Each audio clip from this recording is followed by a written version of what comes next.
നിങ്ങൾ വിശ്വസിച്ചിട്ട് പരിശുദ്ധാത്മാവിനെ പ്രാപിച്ചുവോ എന്ന് ചോദിച്ചതിന് പരിശുദ്ധാത്മാവ് ഉണ്ടെന്ന് പോലും ഞങ്ങൾ കേട്ടിട്ടില്ലെന്ന് പറഞ്ഞു. സ്തോത്രം.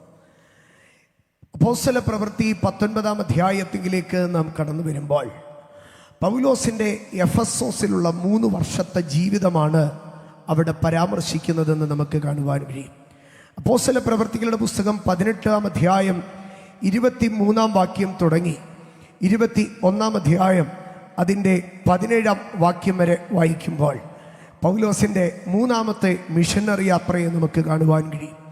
18-ാം അധ്യായം 23-ാം വാക്യം വായിക്കുമ്പോൾ കൈസരിയയിൽ നിന്ന് യെറൂശലേമിലെത്തി, യെറൂശലേമിൽ നിന്ന് അന്ത്യോക്യയിലേക്ക് യാത്ര പുറപ്പെട്ടു എന്നാണ് നമുക്കവിടെ കാണുവാൻ കഴിയുന്നത്. വീണ്ടും 21-ാം അധ്യായം 17-ാം വാക്യത്തിലേക്ക് വരുമ്പോൾ താൻ തിരികെ യെറൂശലേമിലേക്ക് വന്നു എന്ന് നമുക്ക് കാണുവാൻ കഴിയും.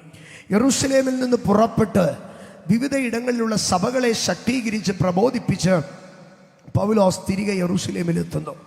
അങ്ങനെ ആ 3ാമത്തെ മിഷനറി യാത്രയിൽ താൻ കടന്നു വന്ന സ്ഥലമാണ് എഫെസോസ് എന്ന് പറയുന്ന സ്ഥലം. 18-ാം അധ്യായത്തിലേക്ക് കടന്നു വരുമ്പോൾ 18-ാം അധ്യായത്തിൽ പൗലോസ് കൊരിന്തിലിരിക്കുകയാണ്. കൊരിന്ത്, എഫെസോസ്, ഇതൊക്കെ തിരുവചനം ഒരു പ്രാവശ്യമെങ്കിലും താളുകളെ മറിച്ചു നോക്കിയിട്ടുള്ളവർക്ക് സുപരിചിതമായിട്ടുള്ളതാണ്. കാരണം കൊരിന്തിലുള്ള ദൈവസഭയ്ക്ക് 2 പ്രാവശ്യം ലേഖനം എഴുതുകയും എഫെസോസിലുള്ള ദൈവസഭയ്ക്ക് എഴുതിയ ലേഖനങ്ങളുമൊക്കെ ദൈവവചനത്തിനകത്തു നിന്ന് ഈ സ്ഥലങ്ങളെ, ഇതൊന്നും നമ്മുടെ ചുറ്റുവട്ടത്തുള്ള സ്ഥലങ്ങളല്ലെങ്കിലും മിഡിൽ ഈസ്റ്റിൽ ഉള്ളതായിട്ടുള്ള സ്ഥലങ്ങളാകുന്നുവെങ്കിലും സുപരിചിതമായിരിക്കുന്ന ഭാഗങ്ങളാണ്. അങ്ങനെ 18-ാം അധ്യായത്തിൽ പൗലോസ് കൊരിന്തിലിരിക്കുകയാണ്. എന്നാൽ അക്കാലഘട്ടങ്ങളിൽ യഹൂദന്മാരെ മുഴുവൻ ഇറ്റലിയിൽ നിന്ന് കൈസർ തുരത്തിവിടുമ്പോൾ ചിതറിക്കപ്പെട്ട ജനസമൂഹങ്ങൾ വിവിധ ഇടങ്ങളായി റെഫ്യൂജീസായിട്ട്, പ്രവാസികളായി, അഭയാർത്ഥികളായി താമസിച്ച ഇടത്തുനിന്ന് അപ്പല്ലോസ് എന്നൊരു മനുഷ്യൻ ദൈവവേലയ്ക്കായി വേർതിരിക്കപ്പെട്ട് താൻ കൊരിന്തിലേക്ക് കടന്നു പോവുകയാണ്. അങ്ങനെ കൊരിന്തിലേക്ക് അപ്പല്ലോസ് കടന്നു പോകുമ്പോൾ പൗലോസ് കൊരിന്തിൽ നിന്ന് യാത്ര പുറപ്പെട്ട് എഫെസോസിൽ എത്തുകയാണ്. അതാണ് 19-ാം അധ്യായത്തിൻ്റെ 1-ാം വാക്യത്തിൽ എഴുതിയിരിക്കുന്നത്.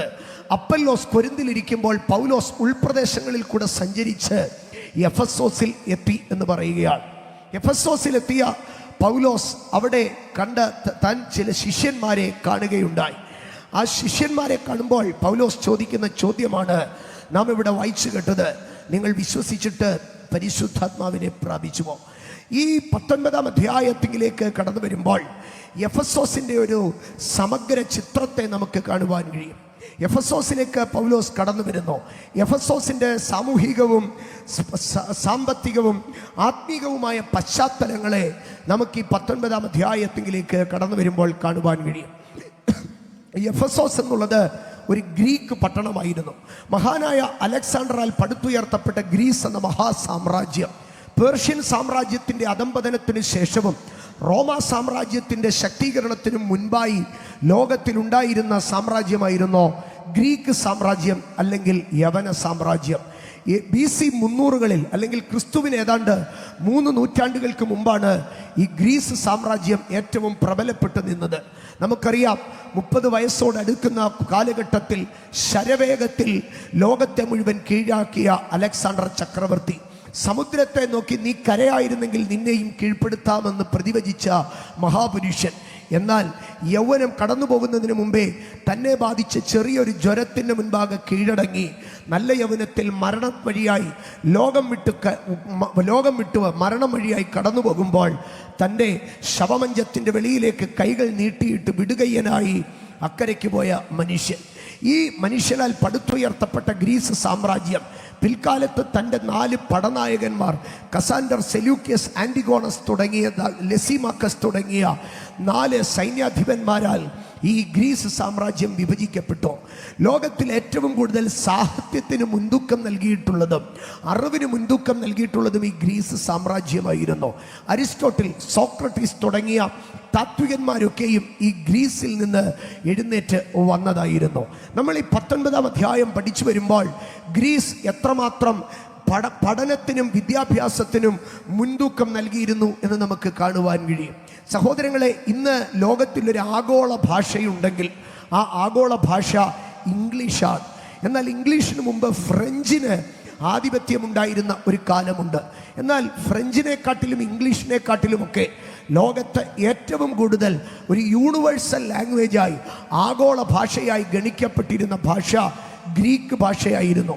ഒരു 20 വർഷങ്ങൾക്ക് മുൻപ് വരെയൊക്കെ നമ്മുടെ ബിരുദ പഠനങ്ങൾക്ക് കടന്നു പോകുമ്പോൾ ഗ്രീക്ക് ഭാഷ സെക്കൻഡ് ലാംഗ്വേജായി എടുത്ത് പഠിക്കുവാനുള്ളതായ ഓപ്ഷനുകൾ ഉണ്ടായിരുന്നു. ഒരു 90കളിലൊക്കെ കലാലയ വിദ്യാഭ്യാസം ചെയ്തിട്ടുള്ളവർ ഇതിനകത്തുണ്ടെങ്കിൽ നിങ്ങൾക്ക് ഓർമ്മ കാണും, ഗ്രീക്ക് വേണോ ഫ്രഞ്ച് വേണോ സെക്കൻഡ് ലാംഗ്വേജ് ആയിട്ട് എന്ന് ചോദിക്കുന്ന ഒരു കാലമുണ്ടായിരുന്നു. അത്രമാത്രം യവന ഭാഷ ഗ്രീക്ക് സാമ്രാജ്യം പ്രബലപ്പെട്ടിരുന്നു. 19-ാം അധ്യായത്തിലേക്ക് കടന്നു വരുമ്പോൾ 2 വർഷത്തോളം പൗലോസ് എഫെസോസിൽ ശുശ്രൂഷ ചെയ്തിരുന്നത് ത്രോവാസിന്റെ പാഠശാലയിലായിരുന്നു എന്ന് നമുക്ക് കാണുവാൻ കഴിയുക. ആകയാൽ അവിടെ തുറക്കപ്പെട്ട ഒരു പാഠശാലയെ നമുക്ക് കാണുവാൻ കഴിയുമ്പോൾ, നമുക്ക് കാണുവാൻ കഴിയുന്ന തുറന്നോസിൻ്റെ പാഠശാലയെ നമുക്ക് കാണുവാൻ കഴിയുമ്പോൾ അത് എത്രമാത്രം ആ പട്ടണം വിദ്യാഭ്യാസത്തിന് മുൻതൂക്കം കൊടുത്തിരുന്നുവെന്ന് നമുക്ക് കാണുവാൻ കഴിയും. എന്നാൽ എഫെസോസ് എന്ന പട്ടണം ഇന്നത്തെ ദുബായ് ഒക്കെ പോലെ മൾട്ടിക്കൾച്ചറൽ ബഹുസാംസ്കാരികതയുടെ ഇടമായിരുന്നു. കാരണം ആ ദേശത്തെ തദ്ദേശീയവാസികളെക്കാട്ടിലും അവിടെ വന്നു പാർക്കുന്നവരായിരുന്നു ഏറ്റവും കൂടുതൽ. നാഗരികതയുടെ ഈറ്റില്ലമായിരുന്നു. ഈ എഫെസോസ് പട്ടണം ഇത്രമാത്രം പ്രബലപ്പെടുവാനുണ്ടായിരുന്ന കാരണമെന്നാൽ പുരാതന ലോകമഹാത്ഭുതങ്ങളിൽ ഒന്നായിരുന്ന ഡയാനയുടെ ക്ഷേത്രം നിലനിന്നിരുന്നത് ഈ എഫെസോസ് എന്ന പട്ടണത്തിലായിരുന്നു. ഡയാന ദേവിയുടെ ക്ഷേത്രം കണ്ടോ, ഈ കാലഘട്ടങ്ങൾ വരെയും ഡയാനയുടെ ആഭിമുഖ്യം ശ്രേഷ്ഠകരം തന്നെയാണ്. ചില നാളുകൾക്ക് മുമ്പ്, ഇന്ന് ബ്രിട്ടന്റെ രാജാവായിരിക്കുന്ന ചാൾസിന്റെ 1ാമത്തെ ഭാര്യയുടെ പേർ ഡയാന എന്നായിരുന്നു. ഇന്നും ഡയാന എന്ന പേർ ഒരു ഭാഗ്യകരമായ പേരായിട്ട് മനുഷ്യൻ കരുതിപ്പോരുകയാണ്. കാരണം ഇത് ഗ്രീക്കിലുണ്ടായിരുന്ന ഒരു ദേവതയുടെ പേരായിരുന്നു. ഈ ദേവതയുടെ ക്ഷേത്രം നിലനിന്നിരുന്നത് ഗ്രീസിന്റെ പട്ടണത്തിലായിരുന്നു. പുരാതന ലോകമഹാത്ഭുതങ്ങളിൽ 7 ലോകമഹാത്ഭുതങ്ങൾ എല്ലാ കാലങ്ങളിലും ഇങ്ങനെ മാറി മാറി കടന്നു വരും. അങ്ങനെ പുരാതന 7 മഹാത്ഭുതങ്ങളിൽ ഒന്നായിരുന്നു ഗ്രീസിലെ ഡയാനയുടെ ക്ഷേത്രം എന്ന് നമുക്ക് കാണുവാൻ കഴിയാം. ഈ ഡയാനയുടെ ക്ഷേത്രത്തിന്റെ പിമ്പിൽ ഒരു ചരിത്രമുണ്ട്. ഡയാനയുടെ ക്ഷേത്രത്തിൽ ഇരിക്കുന്ന വിഗ്രഹം, സ്തോത്രം, ആകാശത്തിൽ നിന്ന് വീണതായ ഒരു നക്ഷത്രം എന്നാണ് പറയപ്പെട്ടിരുന്നത്. ആകാശത്തിൽ നിന്ന് നക്ഷത്രങ്ങൾ ഭൂമിയിൽ വീഴുന്നത് സാധാരണമാണ്. നമ്മുടെ പഠന ഭാഷയിൽ അത് ഉൽക്ക വീണു എന്ന് പറയും. എന്നാൽ ഉൽക്കകൾ ആകാശത്ത് നിന്ന് കത്തിയാണ് ഭൂമിയിലേക്ക് പതിക്കുന്നത്. എന്നാൽ ഭൂമിയിൽ ഉൽക്കകൾ പതിക്കുമ്പോൾ അത് കരിക്കട്ടയായിട്ടിരിക്കും. അങ്ങനെ കരിക്കട്ടയായിട്ട് നിലത്ത് വീണതായ ഒരു കൽക്കഷണമായിരുന്നു ഈ ഡയാന ദേവിയുടെ ക്ഷേത്രത്തിലെ വിഗ്രഹം ആയി സൂക്ഷിക്കപ്പെട്ടിരുന്നത്. എന്നാൽ അവിടെ പറഞ്ഞു പരത്തിയിരുന്ന ഒരു ഐതിഹ്യമുണ്ടായിരുന്നു. എല്ലാ ഉൽക്കകളും നിലത്ത് വീഴുമ്പോൾ, ഭൂമിയിൽ പതിക്കുമ്പോൾ കരിക്കട്ടയായിട്ടാണ് വീഴുന്നത്. എന്നാൽ ഡയാനയുടെ കരിക്കട്ടയായിട്ടല്ല വീണത്. ആ വിഗ്രഹം എന്ന് പറയുന്നത് അത് ചെറുതായി കത്തിക്കൊണ്ടിരുന്ന ഒരു തീക്കനലായിരുന്നു. ആകയാൽ അതിനകത്ത് അപ്പോഴും പ്രകാശമുണ്ടായിരുന്നുവെന്നാണ് പറയുന്നത്. Diana the goddess of prosperity, സമൃദ്ധിയുടെ ദേവതയായിട്ടാണ് അറിയപ്പെട്ടിരുന്നത്. ആ ഡയാനയുടെ വിഗ്രഹം അല്ലെങ്കിൽ ഡയാനയുടേത് ഒരു കറുത്ത ഒരു രൂപമായിരുന്നു. അതിന് യാതൊരു അഴകോ ഭംഗിയോ ഉണ്ടായിരുന്നില്ല. ആകയാൽ അഴകോ ഭംഗിയോ ഇല്ലാത്ത വിരൂപമായിരുന്ന ആ രൂപത്തെ ഒരു സ്ത്രീ രൂപമാക്കി അവർ ഗണിച്ചിട്ട് അതിന് ബഹുകുജങ്ങളുണ്ട് എന്നവർ സങ്കല്പിക്കുകയുണ്ടായി. അതിനനന്തരമായി ഈ ഡയാനയുടെ വിഗ്രഹങ്ങളെ ഉണ്ടാക്കി വിൽക്കുന്ന ഒരു കനത്ത കച്ചവടം എഫെസോസിൽ ഉണ്ടായിരുന്നു. ടെറാക്കോട്ടയിലായിരുന്നു ഈ വിഗ്രഹങ്ങളെ ഏറ്റവും അധികം ഉണ്ടാക്കി വിറ്റിരുന്നത്. എന്ന് പറഞ്ഞാൽ കളിമണ്ണും പാറപ്പൊടിയും മണലും കൂടെ ചേർത്ത് ഒരു പ്രത്യേക മിശ്രിതമുണ്ടാക്കി ഇതിനെ പണിയും. ബഹുഭുജങ്ങളുള്ളതായ ഈ വിഗ്രഹത്തെ വീട്ടിൽ കൊണ്ടുവച്ചാൽ സന്താനലബ്ധി ഉണ്ടാകും, അനുരാഗലബ്ധി ഉണ്ടാകും, സാമ്പത്തിക ഉന്നമനമുണ്ടാകും.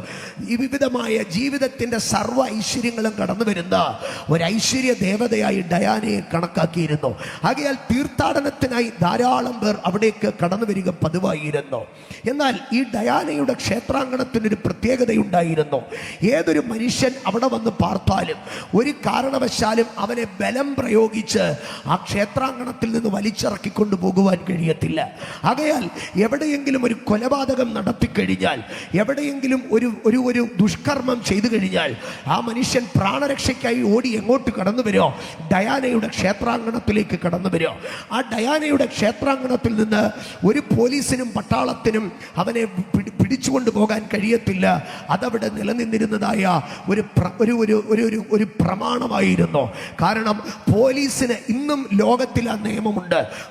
പോലീസ് കലാലയത്തിൽ പ്രവേശിക്കരുത്, പോലീസ് ക്ഷേത്രത്തിൽ പ്രവേശിക്കരുത്, പോലീസ് ആരാധനാലയത്തിൽ പ്രവേശിക്കരുതെന്നൊക്കെ ഇന്നും ലോകത്തിൽ നിയമങ്ങളുണ്ട്. ഈ നിയമങ്ങളൊക്കെ ഉളവായി വന്നത് ഒരു പരിധിവരെ ഡയാനയുടെ ക്ഷേത്രാങ്കണത്തിൽ നിന്നാണ്. എന്നാൽ ഇതിന് പിന്നീട് ഒരു വലിയ ആഘാതമുണ്ടായി, ഒരു തെറ്റായ ഒരു പ്രശ്നം അവിടെ ഉണ്ടായി. എന്ന് പറഞ്ഞാൽ ലോകത്തിലെ പിടികിട്ടാപ്പുള്ളികൾ അല്ലെങ്കിൽ പോലീസ് തിരയുന്നതായിട്ടുള്ള, പട്ടാളം തിരയുന്നതായിട്ടുള്ള കൊലപ്പുള്ളികളും ദുഷ്ടന്മാരും മുഴുവനും എവിടെ വന്ന് താമസിക്കുവാൻ തുടങ്ങിയെന്നറിയാമോ? ഈ ഡയാനയുടെ ക്ഷേത്രാങ്കണത്തിൽ വന്ന് താമസിക്കുവാൻ തുടങ്ങി. തുടരെ ഇങ്ങനെ കൊലപ്പുള്ളികളും ദുഷ്ടന്മാരും കടന്നു വന്നോ അവർക്ക് ജീവിത ചെലവിന് ആവശ്യകതയുണ്ടായി. അങ്ങനെ ഡയാനയുടെ ക്ഷേത്രാങ്കണത്തിൽ താമസിക്കുന്നത് കൂടുതലും കുറ്റവാളികളുടെ ഒരു സമൂഹമായി. ആകയാൽ നാഗരികതയും സാംസ്കാരികതയും ആധുനികതയും തലതൊട്ട് ഉയരത്തിൽ നിന്നിരുന്നതായ എഫെസോസ് പട്ടണം സംഘർഷഭരിതവും രക്തകലുഷിതവുമാകുവാൻ തുടങ്ങി. എന്നാൽ ആ കാലഘട്ടത്തിൽ ഈ ക്ഷേത്രത്തെ എങ്ങനെ തങ്ങളുടെ സ്വലാഭത്തിനായി ചൂഷണം ചെയ്യാമെന്ന് ഈ ക്ഷേത്രത്തെ വാണിജ്യവൽക്കരിക്കുവാനും വേറൊരു കൂട്ടർ തുടങ്ങി. അക്കാലഘട്ടങ്ങളിൽ അവിടെ ക്ഷേത്രത്തോട് ചേർത്ത് ധാരാളം ദുർമന്ത്രവാദികൾ വന്ന് തമ്പടിക്കുവാൻ തുടങ്ങി. അങ്ങനെ ദുർമന്ത്രവാദികൾ അവിടെ നിന്ന് ഈ തകിടുകളെ വിൽക്കുവാൻ തുടങ്ങി. ഒരു കാലഘട്ടത്തിൽ വരെയും പ്രശസ്തമായിരുന്നു ഈ എഫെസ്യൻ ലിപികൾ എന്ന് പറഞ്ഞാൽ ഓരോ മനുഷ്യനും കടന്നു വന്ന് അവൻ്റെ ജീവിതത്തിൻ്റെ പ്രശ്നങ്ങൾ പറയുമ്പോൾ അതിനെയൊക്കെ തകിടിൽ എഴുതി, ലിപികളിൽ എഴുതി ഒരു തകിടിനകത്ത് കയറ്റിവിട്ടിട്ട് അടച്ച് ഈ എഫെസോസിൽ നിന്ന് കൊടുത്തുവിടോ. മന്ത്രവാദത്തിൻ്റെ പണിപ്പുരയായിരുന്നു ഈ എഫെസോസ്. മാത്രമല്ല ഈ ടെറാക്കോട്ടയിൽ വിൽക്കുന്നതായ ബഹുഭുജങ്ങളുള്ള ഡയാനയുടെ വിഗ്രഹത്തിന് ധാരാളം വില വാങ്ങിയിരുന്നു. കളിമണ്ണിനകത്ത് കരിക്കട്ട പോലെ ഇരിക്കുന്ന ഈ വിഗ്രഹത്തിന് ധാരാളം വില നൽകുന്നത് കണ്ടിട്ട് അക്കാലഘട്ടങ്ങളിലുള്ള തട്ടാന്മാർ പലരും കടന്നു വന്ന് എഫെസോസിൽ അവരുടെ ചെറിയ പണിശാലകൾ ആരംഭിച്ച് ഡയാനയുടെ സ്വർണ്ണ വിഗ്രഹങ്ങളോ ഡയാനയുടെ വെള്ളി വിഗ്രഹങ്ങളും വിൽക്കുവാൻ തുടങ്ങി. ഇതായിരുന്നു പൗലോസ് എഫെസോസിലേക്ക് കടന്നു ചെല്ലുമ്പോൾ എഫെസോസിന്റെ പശ്ചാത്തലം. ഈ പശ്ചാത്തലത്തിൽ നിന്നുകൊണ്ട് ഞാൻ അല്പം മുൻപോട്ട് പോകുവാൻ ആഗ്രഹിക്കുകയാണ്. എന്നാൽ പൗലോസ് എഫെസോസിൽ ചെല്ലുമ്പോൾ ചില സംഭവങ്ങൾ ഉണ്ടായതായി നമുക്ക് കാണുവാൻ കഴിയും. അവിടുത്തെ മന്ത്രവാദം അല്ലെങ്കിൽ അവിടുത്തെ സാത്താന്യ ആരാധന ഏറ്റവും സ്വാധീനമുള്ളതായിരുന്നു. ഈ 19-ാം അധ്യായത്തിൽ നമുക്ക് ഒരപ്പൻ്റെ 7 മക്കളെ നമുക്ക് കാണുവാൻ കഴിയും. ഈ അപ്പൻ്റെ 7 മക്കളും മന്ത്രവാദികളായിരുന്നു. എന്നാൽ ഈ അപ്പനാരായിരുന്നു എന്നറിയാമോ? ഒരു കാലത്ത് യെരൂശലേം ദൈവാലയത്തിലെ മഹാപുരോഹിതനായിരുന്നു. അങ്ങേരുടെ പേര് സ്കേവ എന്നാണ്. എന്നാൽ ഈ സ്കേവയുടെ 7 പുത്രന്മാരും പിൽക്കാലത്ത് മാന്ത്രികതയിലേക്ക് തിരിഞ്ഞു. പിന്മാറ്റക്കാർ അവിടെ ചെന്ന് മന്ത്രവാദം ചെയ്തുകൊണ്ട് ജീവിക്കുകയാണ്. എന്നാൽ പൗലോസ് അവിടെ കടന്നു ചെന്ന് യേശുവിൻ്റെ നാമത്തിൽ പ്രസംഗിക്കുന്നത് അറിഞ്ഞിട്ട് ഈ മന്ത്രവാദികൾ യേശുവിൻ്റെ നാമത്തെ കൂടെ ആവാഹിച്ച് യേശുവിൻ്റെ നാമത്തിൽ അവർ ആഭിചാരങ്ങളും മന്ത്രവാദങ്ങളും ചെയ്യുവാൻ തുടങ്ങി. ഒരിക്കൽ ഈ മന്ത്രവാദികളുടെ അടുക്കലേക്ക് ഭ്രാന്ത് പിടിച്ച ഒരു മനുഷ്യനെ കൊണ്ടുവന്നോ മന്ത്രവാദ വിദ്യയ്ക്കകത്ത് ഈ മനുഷ്യൻ്റെ ഭ്രാന്ത് മാറ്റുവാൻ വേണ്ടി. എന്നാൽ ആ ഭ്രാന്തൻ്റെ അടുക്കൽ ഇവർ പറഞ്ഞോ, ഈ പൗലോസ് പ്രസംഗിക്കുന്ന യേശുവിൻ്റെ നാമത്തിൽ ഞങ്ങൾ നിന്നെ ശാസിക്കുന്നുവെന്ന് പറഞ്ഞ് അവൻ്റെ അകത്ത് കിടക്കുന്ന പൈശാചിക ശക്തിയെ ശാസിക്കുവാൻ തുടങ്ങി.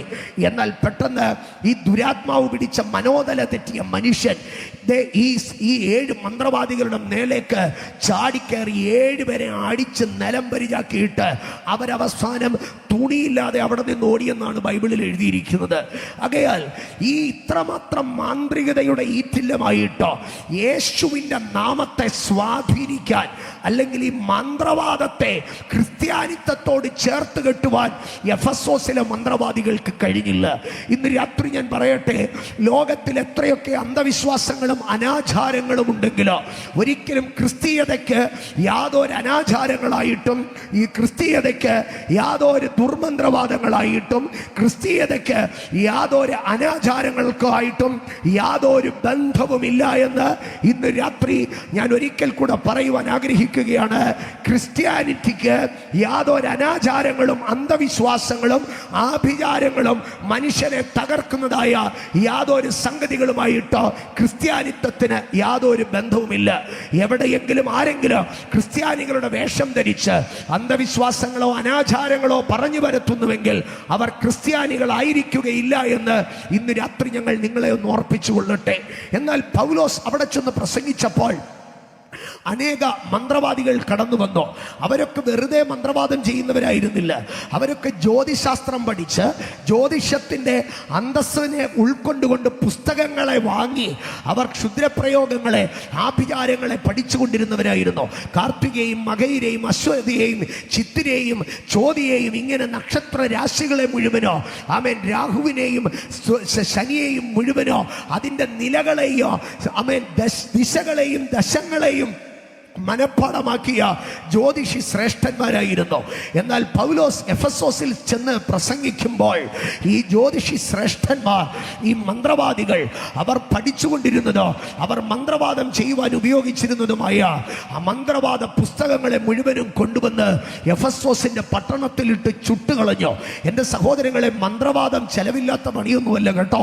ഈ പറയുന്ന അധ്യായത്തിൽ എഫെസ് ലേഖനം 19 അധ്യായത്തിൽ പറയുന്നത് ആ മന്ത്രവാദികൾ ചുട്ടുകളഞ്ഞതായിട്ടുള്ള സ്തോത്ര മന്ത്രവാദ പുസ്തകങ്ങൾക്ക് 50,000 വെള്ളിക്കാശ് വിലയുണ്ടായിരുന്നെന്ന്. 50,000 വെള്ളിക്കാശ് വിലയുള്ളതായിട്ടുള്ള മന്ത്രവാദ പുസ്തകങ്ങൾ. ഇന്ന് രാത്രി ഞാൻ അതിൽ നിന്ന് 2 കാര്യങ്ങൾ പറയുകയാണ്. 50,000 വെള്ളിക്കാശ് കൊടുത്ത് മേടിച്ചു വെച്ച് രാവൊഴിഞ്ഞ് സൂര്യൻ ഉദിക്കുന്നതിന് മുമ്പേ ആറ്റിൻ തീരത്ത് പോയി നിന്ന് സാധകം ചെയ്തെടുത്ത് ആമേ വ്രതവും വ്രതാനുഷ്ഠാനങ്ങളും ചെയ്ത് ആർജിച്ചെടുത്ത മന്ത്രവാദ ക്രിയകളെക്കാട്ടിലും ശ്രേഷ്ഠമാണ് പൗലോസ് പ്രസംഗിക്കുന്ന യേശുക്രിസ്തുവിന്റെ നാമമെന്ന് എഫെസോസിലെ മന്ത്രവാദികൾ തിരിച്ചറിഞ്ഞപ്പോൾ അവർ അവരുടെ മന്ത്രവാദ പുസ്തകങ്ങളെ യേശുവിന്റെ മുൻപാകെ കൊണ്ടിട്ട് അവിടെ കത്തിച്ചു കളയുകയാണ്. ഞങ്ങൾ പ്രസംഗിക്കുന്ന ദൈവത്തിന്റെ തിരുവെഴുത്ത് പറയുന്നു, സകല ദേവന്മാരെക്കാട്ടിലും എൻ്റെ ദൈവം ഭയപ്പെടുവാൻ യോഗ്യൻ. സകല ദേവന്മാർക്കും എൻ്റെ ദൈവം മീതെ ദൈവമാകുന്നു. ഇന്ന് രാത്രികാലം ഞങ്ങളെ ശ്രവിക്കുന്ന ആരെങ്കിലും ജീവിതത്തിന്റെ കരകാണാ കയത്തിൽ കിടന്നുകൊണ്ട് ജീവിതത്തിന്റെ ചുഴിക്കകത്ത് നട്ടം തിരിയുമ്പോൾ ഏതെങ്കിലും ഒരു മന്ത്രവാദമോ ഏതെങ്കിലും ഒരു ആഭിചാരമോ നിങ്ങളെ രക്ഷിക്കുമെന്ന് കരുതി ദിക്കോട് ദിക്ക് അലഞ്ഞു തിരിഞ്ഞ് ആന്ധ്രയിലും ഉത്തർപ്രദേശിലും തമിഴ്നാട്ടിലോ വേളാങ്കണ്ണിയിലും കേരളത്തിന്റെ അങ്ങോളം ഇങ്ങോളം ഭാരതത്തിന്റെ അങ്ങോളം ഇങ്ങോളം തീർത്ഥാടനം ചെയ്ത് കടത്തിന്മേൽ കടം വാങ്ങി ആഭിചാരവും മന്ത്രവാദവും ചെയ്തിട്ട് ജീവിതത്തിൽ ആമേൻ കാഴ്ചകളും അതിനപ്പുറം നേർച്ചകളും ചെയ്തിട്ടോ പരിഹാര ക്രിയകൾ ചെയ്തിട്ടോ ജീവിതം പച്ച തൊടാതിരിക്കുന്നെങ്കിൽ ഇന്ന് രാത്രി ഞങ്ങൾ വിളിച്ചു പറയുകയാണ്, മന്ത്രവാദത്തിന് രക്ഷിക്കാൻ കഴിയാത്ത നിന്റെ കുടുംബത്തെ, ആഭിചാരത്തിന് രക്ഷിപ്പാൻ കഴിയാത്ത കുടുംബത്തിനെ 50,000 ഹോമത്തിനോ 1,00,000 ഹോമത്തിനോ പുറത്താക്കാൻ കഴിയാത്ത നിന്റെ പാരമ്പര്യ കുടുംബശാപത്തെ, നിന്റെ തലമുറകളുടെ ബന്ധനത്തെ സൗജന്യമായ രക്ഷാദാനത്താൽ യേശു ക്രിസ്തുവിന്റെ നാമത്താൽ ഞങ്ങളുടെ വ്യാപരിക്കുന്ന അഭിഷേകത്താൽ ഞങ്ങൾക്ക് സൗഖ്യമാക്കുവാൻ കഴിയും. ഇന്ന് രാത്രി ഞങ്ങൾ പൂർണ്ണ ധൈര്യത്തോടു കൂടി പ്രസംഗിക്കുന്നു. ലക്ഷങ്ങളുടെ ഹോമത്തിനോ 10,000 മന്ത്രവാദത്തിനോ സുഖപ്പെടുത്തുവാൻ കഴിയാത്തതിനെ സുഖപ്പെടുത്തുവാൻ കഴിയുന്ന, സൗജന്യമായി വിടുവിപ്പാൻ കഴിയുന്ന നാമമത്രേ യേശു ക്രിസ്തുവിന്റെ നാമം. അതുകൊണ്ടാണ് വിശുദ്ധ പൗലോസ് വിളിച്ചു പറഞ്ഞു, സ്വർലോകരുടെയോ ഭൂലോകരുടെയും അധോലോകരുടെയും മുഴങ്കാലുകൾ മടങ്ങുകയോ എല്ലാ നാമവും പിതാവിന്റെ മഹത്വത്തിനായി കർത്താവ് ഏറ്റുപറയുകയും ചെയ്യുന്ന ഒരു നാമമുണ്ടെങ്കിൽ അത് യേശു ക്രിസ്തു. യേശു ക്രിസ്തു ആകാശത്തിന്റെ കീഴിൽ ഭൂമിക്ക് മീതെ മാനവരാശിക്ക് രക്ഷ പ്രാപിക്കുവാൻ, അവന്റെ പ്രതിസന്ധികളിൽ വിടുതലെടുക്കുവാൻ, അവന്റെ സങ്കടങ്ങളിൽ പുറത്തു വരുവാൻ, അവന്റെ രോഗങ്ങളിൽ സൗഖ്യമാകുവാൻ നൽകപ്പെട്ട വേറൊരു നാമമില്ല, അത് യേശു അത്രേ. ഇന്ന് രാത്രി യേശുവെന്ന നാമത്തിന്റെ ശ്രേഷ്ഠത അറിയുന്ന ദൈവജന ഒരു നിമിഷം കരങ്ങളെ ഉയർത്തി ദൈവത്തിന് മഹത്വം കൊടുത്താട്ടെ. ഇന്ന് രാത്രി ഇതിനകത്ത് കടന്നു വന്നിരിക്കുന്ന ഒരുപക്ഷെ ലോകം പുതു ക്രിസ്ത്യാനികളെന്നൊക്കെ ആക്ഷേപിക്കുന്ന ദൈവജനത്തിന്റെ അടുക്കൽ ഞാൻ ചോദിക്കാം, ആദ്യമേ നിങ്ങൾ കടന്നു വന്നത് പെന്തക്കോസ്തിലല്ല, ആദ്യമേ നിങ്ങൾ കടന്നു വന്നത് യേശുവിന്റെ അരികിലല്ല. ഒത്തിരി വാതിലുകളിൽ നിങ്ങൾ മുട്ടിയതാണ്, ഒത്തിരി ഇടങ്ങളിൽ നിങ്ങൾ തേടിയതാണ്. പലപ്പോഴും നിങ്ങൾ ഇതിനകത്തിരിക്കുന്ന അനേകരോ യേശു ക്രിസ്തു എന്നുള്ളത്, സുവിശേഷം എന്നുള്ളത്, പെന്തക്കോസ്ത് എന്നുള്ളത് ജീവിതത്തിന്റെ അവസാന മാർഗമായിരുന്നു. പയറ്റാവുന്നത് മുഴുവൻ പയറ്റി, ചെയ്യാവുന്നത് മുഴുവനും ചെയ്ത് പരാജയപ്പെട്ട ഇടത്ത് നിന്നെ പൊക്കിയെടുക്കുവാൻ കഴിയുന്നതാണ് ഞങ്ങൾ പ്രസംഗിക്കുന്ന യേശു ക്രിസ്തു. ഇന്ന് രാത്രി വിശ്വസിക്കുന്നവർ കരമടിച്ച് ദൈവത്തിന് സ്തോത്രം ചെയ്യട്ടെ. ഞാൻ പ്രസംഗിക്കുന്ന യേശു കർത്താവ് കഥയല്ല, ഞാൻ പ്രസംഗിക്കുന്ന യേശു കർത്താവ് ചരിത്രത്തിന്റെ ഭാഗമാണ്. AD എന്നും BC എന്നും കാലഘട്ടത്തെ രണ്ടായി തിരിച്ച യേശു കർത്താവ് 2000 വർഷങ്ങൾക്ക് മുൻപ് യഹൂദ്യയുടെ മണ്ണിൽ ഒരു കന്യകയുടെ ഉദരത്തിൽ ജനിച്ചവനാണ്. വിവാഹം കഴിഞ്ഞിട്ടില്ലാത്ത, പുരുഷനെ അറിഞ്ഞിട്ടില്ലാത്ത നിർമ്മലയായ ഒരു കന്യകയുടെ മുറിക്കകത്ത് കടന്നു വന്നൊരു ദൂതൻ പറഞ്ഞു, അവളുടെ പേർ മറിയമെന്നായിരുന്നു. മറിയെ, നീ ഒരു കുഞ്ഞിനെ പ്രസവിക്കുമെന്ന്. സഭയ്ക്കകത്തോ സമൂഹത്തിൽ നിന്നോ അല്ല, രഹസ്യത്തിൽ അവളുടെ മുറിയിലാണ് ചെന്നത്. ആ രഹസ്യ മുറിക്കകത്ത് നിന്ന് അവളൊരു ചോദ്യം ചോദിച്ചോ, യജമാനനെ, ഞാൻ പുരുഷനെ അറിഞ്ഞിട്ടില്ല, പിന്നെ ഇതെങ്ങനെ സംഭവിക്കോ? സഭയ്ക്കകത്ത് നിന്നല്ല അവൾ പറഞ്ഞത്, സമൂഹത്തിൽ നിന്നല്ല അവൾ പറഞ്ഞത്, ചങ്കിൽ തൊട്ട് പരമാർത്ഥതയ്ക്കകത്താ പറഞ്ഞത്. ഞാൻ പുരുഷനെ അറിഞ്ഞിട്ടില്ല, പിന്നെ എങ്ങനെ ഇത് സംഭവിക്കോ? ദൂതൻ അവളോട് പറഞ്ഞു, സ്വർഗത്തിലെ ദൈവത്തിന്റെ പരിശുദ്ധാത്മാവ് നിന്റെ മേലിറങ്ങോ.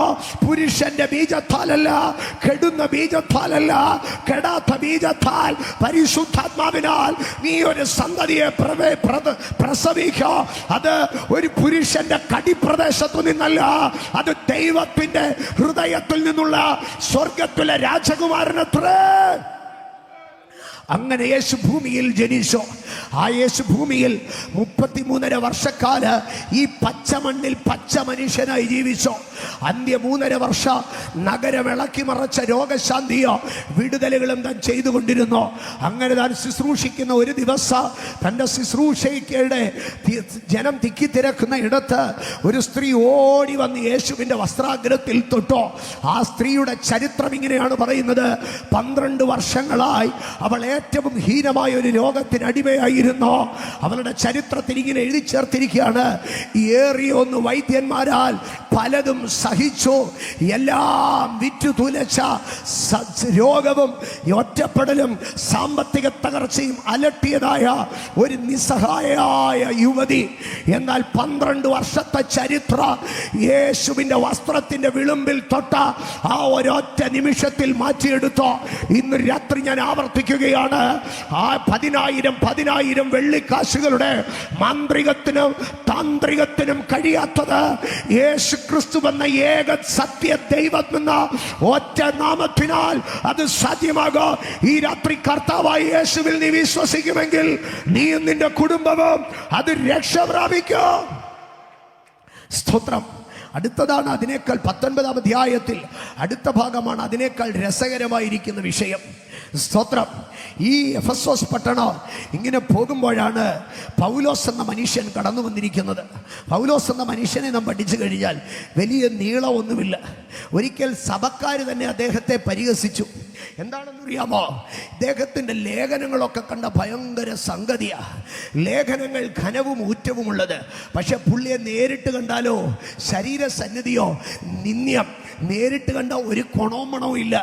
അതായിരുന്നു പൗലോസിനെ കുറിച്ച് പറഞ്ഞിരുന്നത്. അവൻ്റെ ലേഖനങ്ങൾ ഘനവും ഊറ്റവുമുള്ളതത്രേ, പക്ഷെ ശരീരസന്നദ്ധിയോ നിന്ദ്യമത്രേ. അങ്ങനെ പൗലോസ് ഒരു കുറിയ മനുഷ്യൻ, നേരാവണ്ണം കാഴ്ച ശക്തി പോലുമില്ല. ഒരിക്കൽ ന്യായാധിപ സംഘത്തിൽ നിൽക്കുമ്പോൾ ആളുമാറി താൻ സംസാരിച്ചു. അടികിട്ടിയപ്പോഴാണ് താൻ പറഞ്ഞത്, അയ്യോ അത് ഇന്നാരാണെന്ന് ഞാൻ അറിഞ്ഞില്ലല്ലോ എന്ന്. ജനത്തിൻ്റെ അധിപതിയെ മാനിക്കും ആയിരിക്കുമെങ്കിൽ തന്നെയോ അധിപതിയെ ദൂരദർശനമില്ലാത്ത കണ്ണിന് കാഴ്ചയില്ലാത്ത സാധുവായ ഒരു മനുഷ്യൻ, ഒരു കഷണ്ടി തലയൻ, ഏറെക്കാലവും ജയിലുകളിൽ താമസിച്ചതുകൊണ്ടോ ധാരാളം ഈ കപ്പൽ യാത്രകളോ ദീർഘദൂര യാത്രകളും ചെയ്ത് ശരീരത്തിൻ്റെ ഘടനയൊക്കെ നശിച്ചുപോയ ഒരു മനുഷ്യൻ. മാത്രമല്ല നിരന്തരമായി സുവിശേഷ നിമിത്ത ധാരാളം ആക്രമിക്കപ്പെട്ടോ. ഒന്നുകുറേ 40 അടി 5 പ്രാവശ്യം കൊണ്ടോ എന്ന് പറഞ്ഞാൽ യഹൂദ്യരുടെ ഇടയിൽ ഒരു നിയമമുണ്ടായിരുന്നോ, 40 പ്രാവശ്യം ഒരു മനുഷ്യനെ അടിച്ചാൽ അവനെ ചത്തുവെന്നാണ് അതിൻ്റെ അർത്ഥം. അവനെ പിന്നെ അടിക്കാൻ പാടില്ല. ആകയാൽ അവരെന്ത് ചെയ്തെന്നറിയാമോ? 39 അടി അടിക്കോ, ഒരടി കുറച്ച്. അങ്ങനെ 5 പ്രാവശ്യം ചാട്ടവാറ് കൊണ്ട് അടിക്കപ്പെട്ടോ. സാധാരണഗതിയിൽ 1 പ്രാവശ്യം അടിച്ചാൽ തന്നെ ആ മനുഷ്യനെ പിന്നെ ഒന്നിനും കൊള്ളാത്ത പരുവത്തിലാക്കി കളയുക.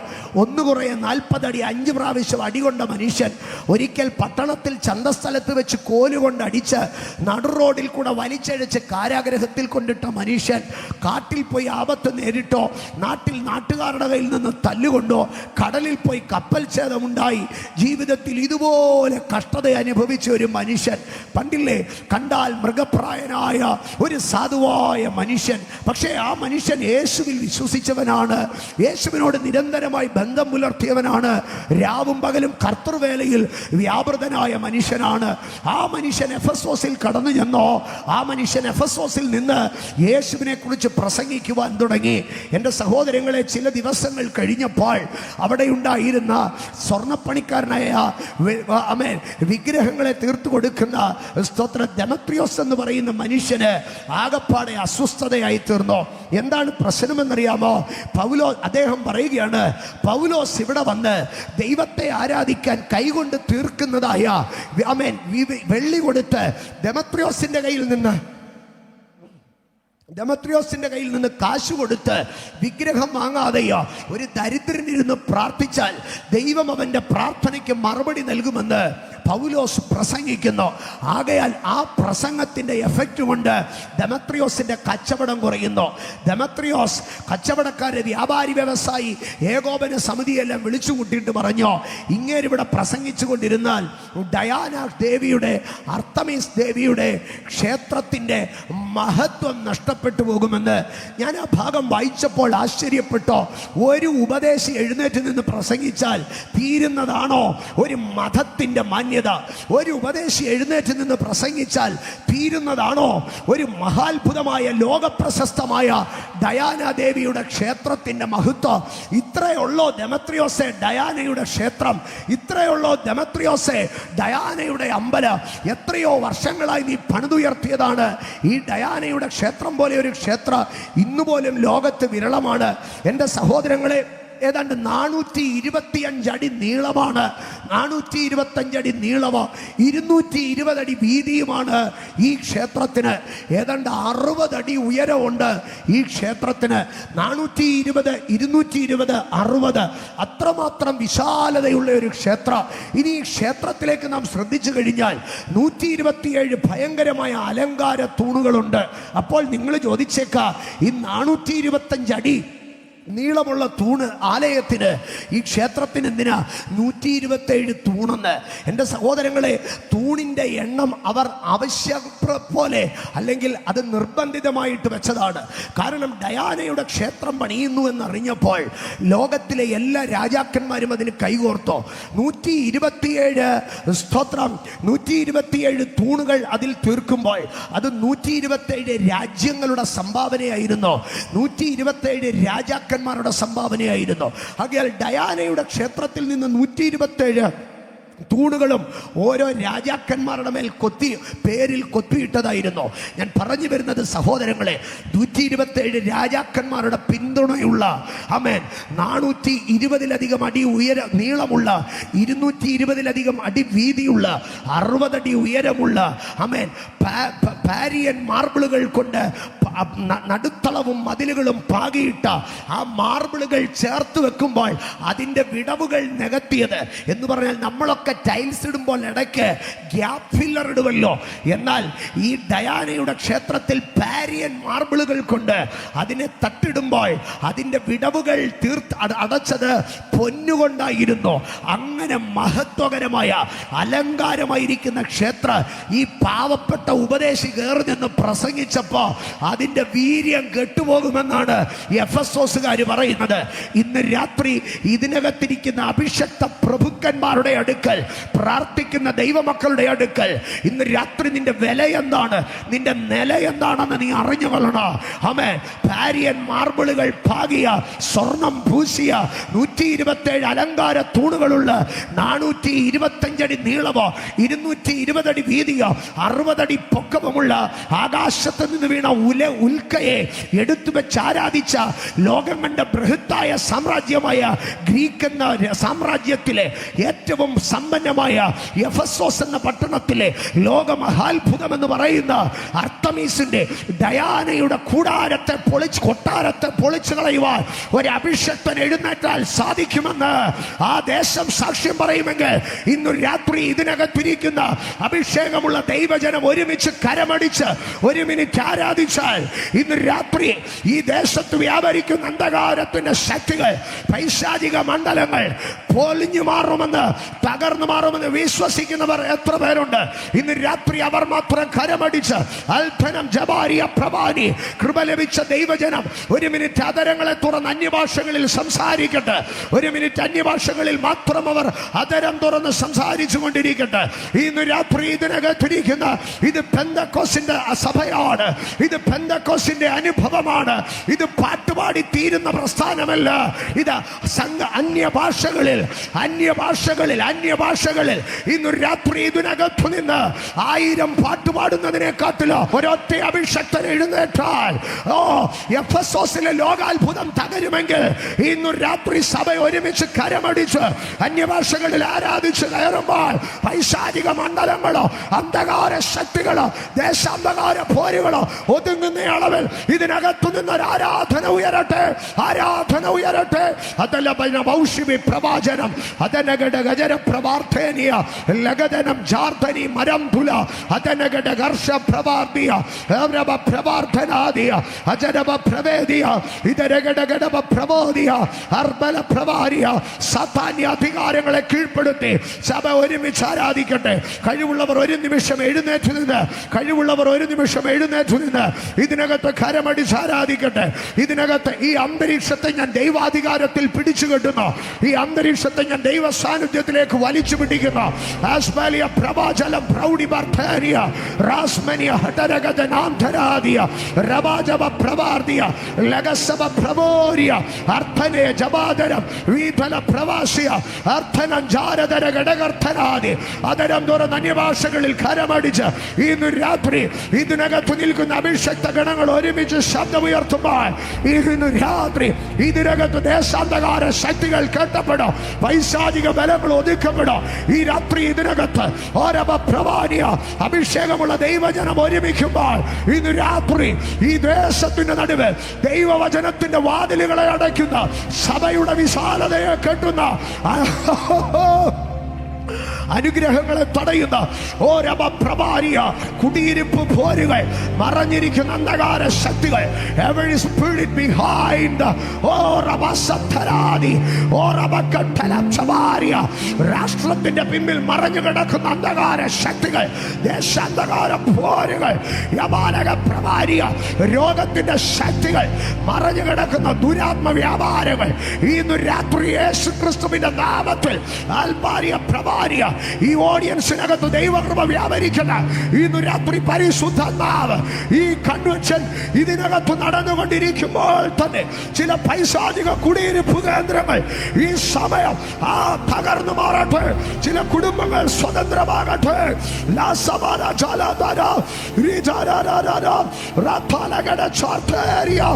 യേശു ക്രിസ്തുവിന്റെ അധികാരമുള്ള നാമം, യേശുവിന്റെ രക്തമേറ്റു പറഞ്ഞ് സ്തുതിച്ചു കൊണ്ടിരുന്നാണ് യേശുവിന്റെ നാമം ഏറ്റുപറഞ്ഞ് സ്തുതിച്ചു കൊണ്ടിരുന്നാട്ട് പരിശുദ്ധാത്മാവിനെ അങ്ങനെ പ്രേരിപ്പിക്കുന്നു. ഇതാ ചില പൈശാചിക കൊടികൾ താഴാൻ പോകുന്നു, ചില പൈശാചിക വെച്ചിരിപ്പുകൾ തകരാൻ പോകുന്നു. പരിശുദ്ധാത്മാവിനോട് അങ്ങനെ പറയുന്നു. എനിക്കത് ചെയ്യാതെ വചനത്തിൽ കണ്ടിന്യൂ ചെയ്യാൻ കഴിയുന്നില്ല. പരിശുദ്ധാത്മാവ് സാധാരണമായി ചലിക്കുന്നു. അന്ധകാര ബന്ധനങ്ങളെ ഞാൻ അഴിച്ചു മാറ്റുന്നു. ഭൂതത്തിന്റെ ശക്തികളെ ഞാൻ ഒഴിപ്പിച്ചു വിടുന്നു. ദേശങ്ങളെ സ്വതന്ത്രമാക്കുന്നു, കുടുംബങ്ങളെ സ്വതന്ത്രമാക്കുന്നു. In the name of Jesus, യേശു ക്രിസ്തുവിന്റെ നാമത്തിൽ ഇതിനകത്ത് സ്വാതന്ത്ര്യം കൽപ്പിക്കുന്നു. അന്തരീക്ഷം ദൈവ സാന്നിധ്യത്താൽ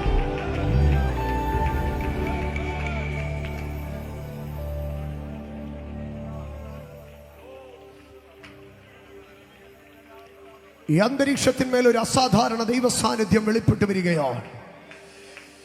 ഈ ദേശത്തിന്മേൽ ദൈവത്തിന്റെ ദൂതന്മാർ ഇറങ്ങുകയാണ്. തുടർന്നും ദൈവജനം അന്യഭാഷകളിൽ ആത്മാവിൽ ദൈവ സാന്നിധ്യത്തെ റിസീവ് ചെയ്തുകൊണ്ടിരുന്നാട്ട് എല്ലാവർക്കും ഇരിക്കാം. ഒരു കാഴ്ചക്കാരെ പോലെ, കേൾവിക്കാരെ പോലെ ഇന്ന് രാത്രി ഇതിനകത്താരും ഇരിക്കരുത്. ഇതിനകത്തിരിക്കുന്ന ദൈവജനത്തോട് ഞാൻ പറയട്ടെ, നിങ്ങളൊരു ദൗത്യത്തിന്റെ ഭാഗമാണ്, നിങ്ങളൊരു രാജ്യത്വത്തിന്റെ ഭാഗമാണ്, നിങ്ങളൊരു സൈന്യത്തിന്റെ ഭാഗമാണ്. നിങ്ങൾ കാഴ്ചക്കാരും കേൾവിക്കാരുമല്ല, നിങ്ങൾ പ്രസംഗം ആസ്വദിക്കാൻ വന്നവരല്ല, നിങ്ങൾ പാട്ട് കേൾക്കാൻ വന്നവരല്ല.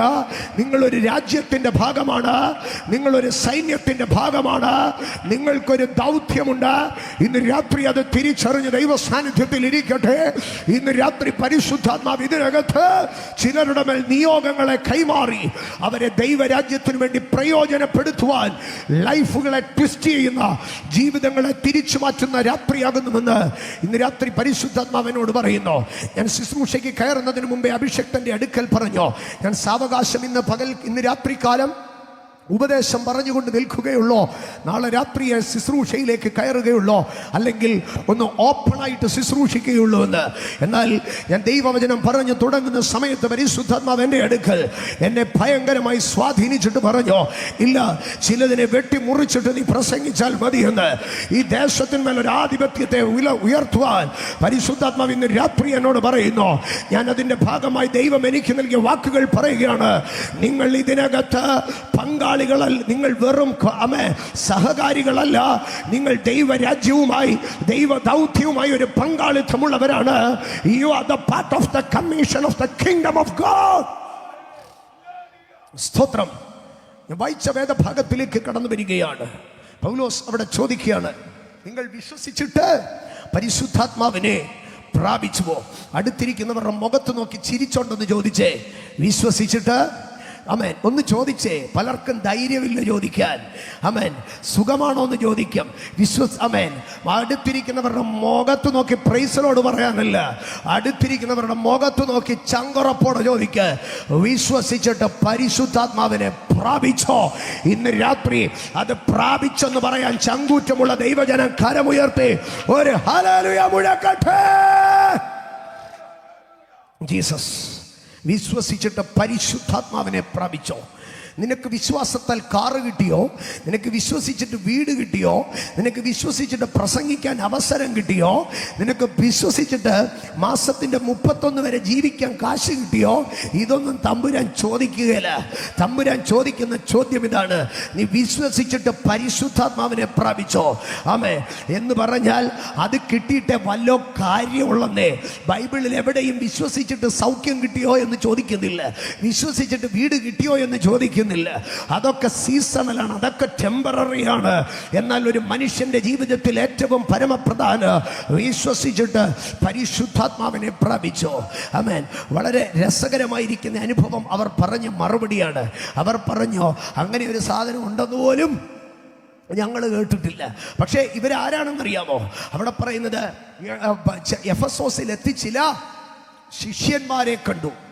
ഇവർ ശിഷ്യന്മാരാണ് എന്ന് പറഞ്ഞാൽ ഇവർ യേശുക്രിസ്തുവിനെ അറിയാവുന്നവരാണ്, ഇവർ ദൈവമാർഗത്തെ അറിയാവുന്നവരാണ്, ഇവർ പള്ളിയിൽ പോകുന്നവരാണ്, ഇവർ പതാരം കൊടുക്കുന്നവരാണ്, ഇവർ കാണിക്കയിടുന്നവരാണ്. ഇവര് എല്ലാ വർഷവും ലേലം പിടിക്കുന്നവരാണ്. ഇവര് എല്ലാ വർഷവും നേർച്ച കൊടുക്കുന്നവരാണ്. ഇവരെല്ലാ വർഷവും ദൈവവേലയ്ക്കും കമ്മിറ്റി മെമ്പറാണ്. പക്ഷേ ഒരു കാര്യത്തെക്കുറിച്ച് മാത്രം അറിയത്തില്ല. ലോകചരിത്രം അറിയാം, പള്ളിയിലെ അച്ഛന്മാരെ അറിയാം, അച്ഛന്മാരുടെ ഹിസ്റ്ററി അറിയാം, മസ്കിയാമ്മമാരുടെ ചരിത്രം അറിയാം, പാസ്റ്റർമാരെ അറിയാം, പാസ്റ്റർമാരുടെ സകല ചരിത്രവും അറിയാം, സഭകളുടെ ചരിത്രവും അറിയാം. പക്ഷെ ഒരാളെ മാത്രം അറിയത്തില്ല. എന്തിനെ അറിയത്തില്ല? പരിശുദ്ധാത്മാവിനെ ഉണ്ടെന്ന് പോലും കേട്ടിട്ടില്ല. പിന്നെ എന്തോത്തിനെ കുറിച്ചാ കേട്ടത്? സ്തോത്ര. അപ്പോൾ പൗലോസ് ആശ്ചര്യത്തോടു കൂടി ചോദിക്കുക, നിങ്ങൾ പരിശുദ്ധാത്മാവിനെ കുറിച്ച് കേട്ടിട്ട് പോലുമില്ല, പിന്നെ നിങ്ങൾക്ക് ആരാ സ്നാനം നൽകിയത്? നിങ്ങൾ പിന്നെ ഏറ്റ സ്നാനം ഏതാ? അപ്പൊ പൗലോസ് ഇവര് പറയുകയാണ്, ഞങ്ങൾ സ്നാനപ്പെട്ടവരാ, പക്ഷെ എന്ത് ചെയ്തിട്ടില്ല? പരിശുദ്ധാത്മാവിനെ കുറിച്ച് കേട്ടിട്ടില്ല. പൗലോസിന് ആശ്ചര്യം തോന്നി. പരിശുദ്ധാത്മാവിനെ കുറിച്ച് പറയാതെ, പരിശുദ്ധാത്മാവിനെ കുറിച്ച് പഠിപ്പിക്കാതെ, പരിശുദ്ധാത്മാവ് വ്യാപരിക്കാതെ സ്നാനം കൊടുക്കുന്നു. അതെന്തൊരു സ്നാനമാ? അപ്പൊ പൗലോസ് ചോദിച്ചപ്പോ പറയുകയാണ്, യേശു കർത്താവ് വരുന്നതിന് മുമ്പേ യോഹന്നാന്റെ സ്നാനം ഞങ്ങൾ ഏറ്റതാണ് എന്ന് പറയുകയാണ്. അതായിരുന്നു 3-ാം വാക്യം. എന്നാൽ ഏതായിരുന്നു നിങ്ങളുടെ സ്നാനം എന്ന് ചോദിച്ചപ്പോൾ അവിടെ പറയുകയാണ്, യോഹന്നാന്റെ സ്നാനം എന്നവർ പറഞ്ഞു. എന്നാൽ 4-ാം വാക്യത്തിൽ പൗലോസ് പറയുകയാകുന്നു, അതിന് പൗലോസ് യോഹന്നാൻ മാനസാന്തര സ്നാനമത്രേ കഴിപ്പിച്ചു, തൻ്റെ പിന്നാലെ വരുന്നവനായ യേശുവിൽ വിശ്വസിക്കണം എന്ന് ജനത്തോട് പറഞ്ഞു എന്ന് പറഞ്ഞു. അപ്പോൾ യേശു പറയുകയാണ്, എന്താണ് യോഹന്നാന്റെ സ്നാനം? യോഹന്നാന്റെ സ്നാനത്തിൻ്റെ പ്രത്യേകത, യോഹന്നാന്റെ കീഴിൽ സ്നാനപ്പെട്ടിട്ട് അവർ യേശുവിൽ വിശ്വസിക്കണം. ഞാൻ ഒന്നുകൂടെ വളരെ വ്യക്തമായിട്ട്, നിസ്സാരമായി പറയാം, ലളിതമായി പറയാം, സ്നാനപ്പെട്ടിട്ട് യേശുവിൽ വിശ്വസിക്കണം. പക്ഷേ യേശു പറഞ്ഞ സ്നാനപ്പെട്ടിട്ട് യേശുവിൽ വിശ്വസിക്കണം ല്ല, പകരം എന്താണ് പറഞ്ഞതെന്നറിയാമോ? വിശ്വസിക്കുകയും സ്നാനമേൽക്കുകയും ചെയ്യണം. സ്തോത്ര. ഇന്ന് രാത്രികാലം ഞാൻ പറയട്ടെ, കുഞ്ഞ് വലുതാകുമ്പോൾ വിശ്വസിച്ചോളൂ, അവന് പ്രായമാകുമ്പോൾ വിശ്വസിച്ചോളൂ. പിന്നെ നമുക്ക് അവൻ ജനിച്ചതല്ലേ, നാട്ടുകാർക്കൊക്കെ അപ്പവും കോഴിക്കറിയും കൊടുക്കണ്ടേ? അതുകൊണ്ട് നമുക്കൊരു കാര്യം ചെയ്യാം, അവൻ 6 മാസം ആവുമ്പോഴേ അവനെ പിടിച്ച് വെള്ളത്തിൽ മുക്കിയിട്ട് എന്ത് ചെയ്യുക? അവൻ സ്നാനം കൊടുക്കുക. പിന്നെ അവൻ സാവകാശം വലുതാവുമ്പോൾ അവൻ എന്തോ ചെയ്തോളൂ, അവൻ വിശ്വാസം ഏറ്റു പറഞ്ഞോളൂ. എന്നാൽ പൗലോസ് പറഞ്ഞോ, ആ സ്നാനം പെട്ടവനെ പിന്നെ എന്തോ ചെയ്യണോ? പൗലോസ് അതിന്റെ അടുത്ത വാക്യത്തിൽ, അതിന്റെ 5-ാം വാക്യത്തിൽ ഇത് കേട്ടപ്പോൾ അവർ കർത്താവായ യേശുവിൻ്റെ നാമത്തിൽ സ്നാനമേറ്റു.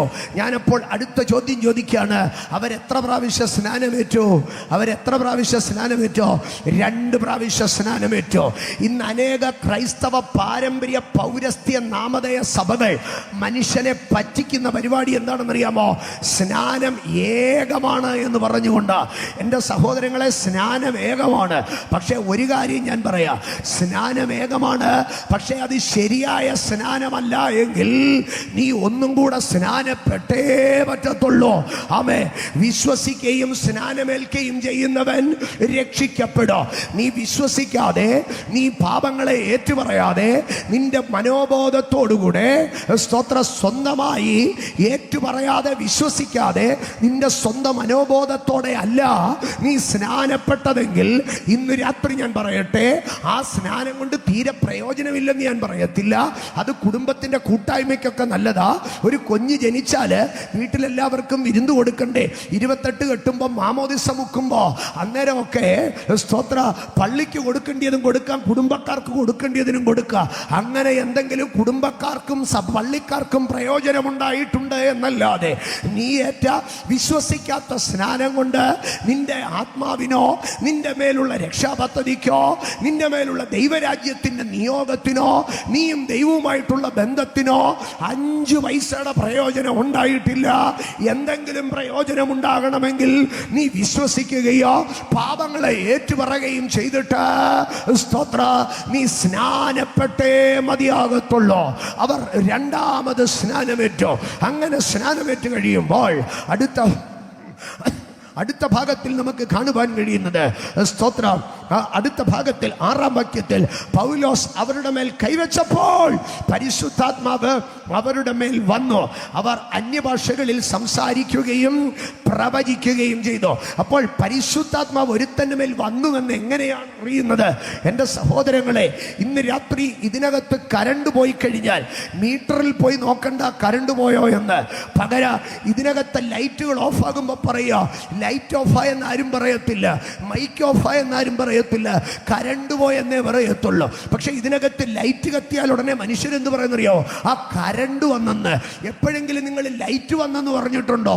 ഇല്ല, കരണ്ട് വന്നെന്നേ പറഞ്ഞിട്ടുള്ളൂ. ഇതുപോലെ ഒരു മനുഷ്യന്റെ അകത്ത് പരിശുദ്ധാത്മാവ് വരുമ്പോൾ പുറത്തു വരുന്ന ഒരു പ്രദർശനമുണ്ട്. ആ പ്രദർശനമാണ് അവന്റെ വായിൽ നിന്ന് പുറപ്പെടുന്ന അന്യഭാഷകൾ. ഇന്ന് രാത്രി ഞാൻ പറയട്ടെ, ഞങ്ങൾക്ക് പരിശുദ്ധാത്മാവുണ്ട്. യേശുക്രിസ്തുവിനെ കർത്താവെന്ന് ഏറ്റുപറയുന്നവന്റെ എല്ലാവരുടെയും ഉള്ളിൽ ആത്മാവുണ്ട്. അത് മതി എന്ന് ഞങ്ങൾക്ക് പറയുന്നുവെങ്കിൽ നീ കുഴിമടിയനാണ്. കർത്താവായ യേശുവിനെ കർത്താവായി സ്വീകരിച്ചവരും ഗുരുവായി സ്വീകരിച്ചവരുമായിരുന്നു യേശുക്രിസ്തുവിന്റെ കൂടെ ഉണ്ടായിരുന്ന ശിഷ്യന്മാർ. യേശുക്രിസ്തുവിന്റെ കൂടെയുള്ള 120 പേര്, അല്ലെങ്കിൽ പെന്തക്കോസ്ത് ദിനം വരുമ്പോൾ മാളികമുറിയിൽ കാത്തിരുന്ന 120 പേരും യേശുവിനെ കർത്താവും ദൈവവും ദൈവപുത്രനുമായി ലോകത്തിന്റെ രക്ഷകനായി അവർ വിശ്വസിച്ചവരായിരുന്നു, അവർ അംഗീകരിച്ചവരായിരുന്നു. പിന്നെയും 10 ദിവസങ്ങൾ അവർ മാളികമുറിയിൽ കാത്തിരുന്നു. പട്ടണവും പുരുഷാരവും മുഴുവൻ യെരൂശലേമിലെ ദൈവാലയത്തിൽ പെന്തക്കോസ്ത് പെരുന്നാളിന് കടന്നുപോയിട്ടോ ഇവരാരും പോയില്ല. ഇവരെല്ലാവരും മാളികമുറിയിൽ കയറി രഹസ്യമായിട്ട് പ്രാർത്ഥിച്ചു കൊണ്ടിരുന്നു. എന്താണ് കാരണം? അവർക്കൊരു കാര്യം മനസ്സിലായി, യേശുവിനെ കർത്താവെന്ന് ഏറ്റുപറയുന്നത് മാത്രമല്ല, പരിശുദ്ധാത്മാവിന്റെ അഭിഷേക അന്യഭാഷകളിൽ സംസാരിക്കുന്ന പരിശുദ്ധാത്മാവ് വരുമ്പോൾ ശക്തി ലഭിക്കുന്ന ഒരു സംഗതിയുണ്ട്. സ്തോത്ര. ഇന്നും കേരളത്തിലും ലോകമെമ്പാടും ഒരു ചെറിയ സമൂഹമുണ്ട്. ഏതാണ്ട് 2 നൂറ്റാണ്ടുകൾക്ക് മുൻപ് ഉണ്ടായി വന്ന ഒരു സമൂഹമാണ്. ഇന്ന് ശോഷിച്ച് അസ്ഥി പോലും കാണാൻ പറ്റാത്ത ഒരു പരുവത്തിലിരിക്കുന്ന ഒരു സമൂഹമുണ്ട്. സ്തോത്ര. അവർ പെന്തക്കോസാണോ? പെന്തക്കോസല്ല. എന്നാൽ മർത്തോമക്കാരാണോ? CSIക്കാരാണോ? ഇതൊന്നുമല്ല. എവിടുന്നൊക്കെയോ വേർപെട്ടെന്നാ പറയുന്നത്. എന്നാൽ എന്തെങ്കിലുമായി തീർന്നിട്ടുണ്ടോ? അതുമില്ല. അവർ പറയുന്ന ഒരു ഭാഗം ഉണ്ട്, പരിശുദ്ധാത്മാവ് ആമേൻ. യേശുവിനെ കർത്താവെന്ന് പറയുന്നവൻ എല്ലാവർക്കും എന്തോ ഉണ്ട്? പരിശുദ്ധാത്മാവ് ഉണ്ടെന്നാ പറയുന്നത്. ഞാനതിൻ്റെ ഭാഗത്തിലേക്ക് സാവകാശത്തിൽ വരാം. അപ്പോൾ ഇവര് പറയുകയാണ്, പരിശുദ്ധാത്മാവ് ഉണ്ടെന്ന് പോലും ഞങ്ങൾ എന്ത് ചെയ്തിട്ടില്ല, കേട്ടിട്ടില്ല. എൻ്റെ സഹോദരങ്ങളെ, ലോകത്തിൽ 3 വിധത്തിലുള്ള ആൾക്കാരുണ്ട്. ഒരു കൂട്ടർക്ക് പരിശുദ്ധാത്മാവ് ഉണ്ടെന്ന് പോലും അവരെന്ത് ചെയ്തിട്ടില്ല, കേട്ടിട്ടില്ല. പരിശുദ്ധാത്മാവെന്നൊരു സംഗതിയെക്കുറിച്ച് അവർ കേട്ടിട്ടേ ഇല്ല. വേറൊരു കൂട്ടരുണ്ട്. എന്താണെന്നറിയാമോ? അവർ പരിശുദ്ധാത്മാവിനെ കുറിച്ച് കേട്ടിട്ടുണ്ട്, പക്ഷെ കേട്ടിട്ടുള്ളതൊന്നും ശരിയായ കേൾവികളല്ല. പരിശുദ്ധാത്മാവിനെ കുറിച്ച് എന്തൊക്കെയോ അവർ കേട്ടിട്ടുള്ളവരാണ്. എൻ്റെ സഹോദരങ്ങളെ, ഞാൻ അതിനെക്കുറിച്ച് പറയാം. ബൈബിളിൽ പരിശുദ്ധാത്മാവിനെ കുറിച്ച് പല അലങ്കാര പ്രയോഗങ്ങൾ നൽകിയിട്ടുണ്ട്. അലങ്കാര പ്രയോഗങ്ങൾ, അതിൽ ഒന്ന്, കർത്താവായ യേശു സ്നാനമേറ്റ് കരേറുമ്പോൾ പരിശുദ്ധാത്മാവ് പ്രാവരൂപത്തിൽ വന്നോ. ആമേൻ. അതിനെ തിയോളജിക്കലി നാം പഠിക്കുമ്പോൾ എംബോഡിമെന്റ് ഓഫ് ഹോളി ഗോസ്റ്റ്, പരിശുദ്ധാത്മാവിന്റെ രൂപപ്രാപണമെന്നാണ് പറയുന്നത്.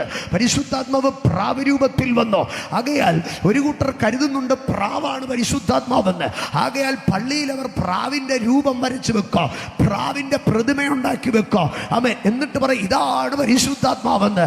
എൻ്റെ സഹോദരങ്ങളെ, പ്രാവല്ല പരിശുദ്ധാത്മാവ്. മറ്റൊരു ഭാഗം, പെന്തക്കോസ്ത് ദിനം വന്നപ്പോൾ ശിഷ്യന്മാർ ഒരുമിച്ച് പ്രാർത്ഥിച്ചു കൊണ്ടിരുന്നു. അവർക്ക് അഗ്നിനാവുകൾ പ്രത്യക്ഷമായി.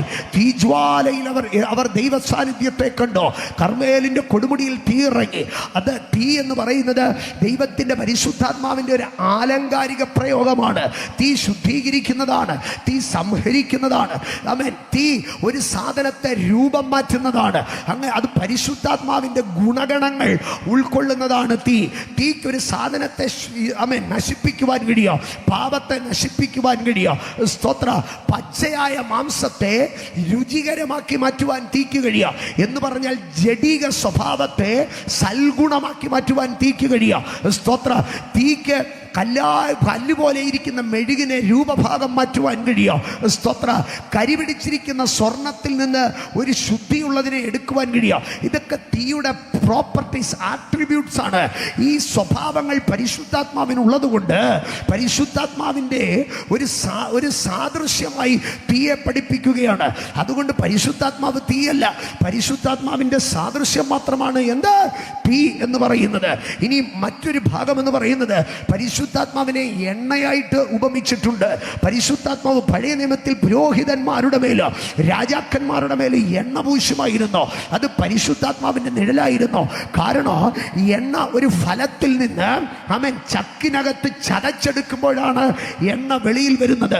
സ്വർഗത്തിലെ ഫലമാകുന്ന യേശു കർത്താവ് ഭൂമിയിലെ ദൈവക്രോധത്തിന്റെ ചക്കിലിട്ട് മെതിക്കപ്പെടുമ്പോൾ യേശുവിൽ നിന്ന് മാനവരാശിക്ക് നൽകപ്പെടുന്നതാണ് പരിശുദ്ധാത്മാവെന്ന് ഉള്ള വ്യംഗ്യാർത്ഥത്തിലാണ് സ്തോത്രം പരിശുദ്ധാത്മാവിനെ എണ്ണയായി ഉപമിച്ചിരിക്കുന്നത്.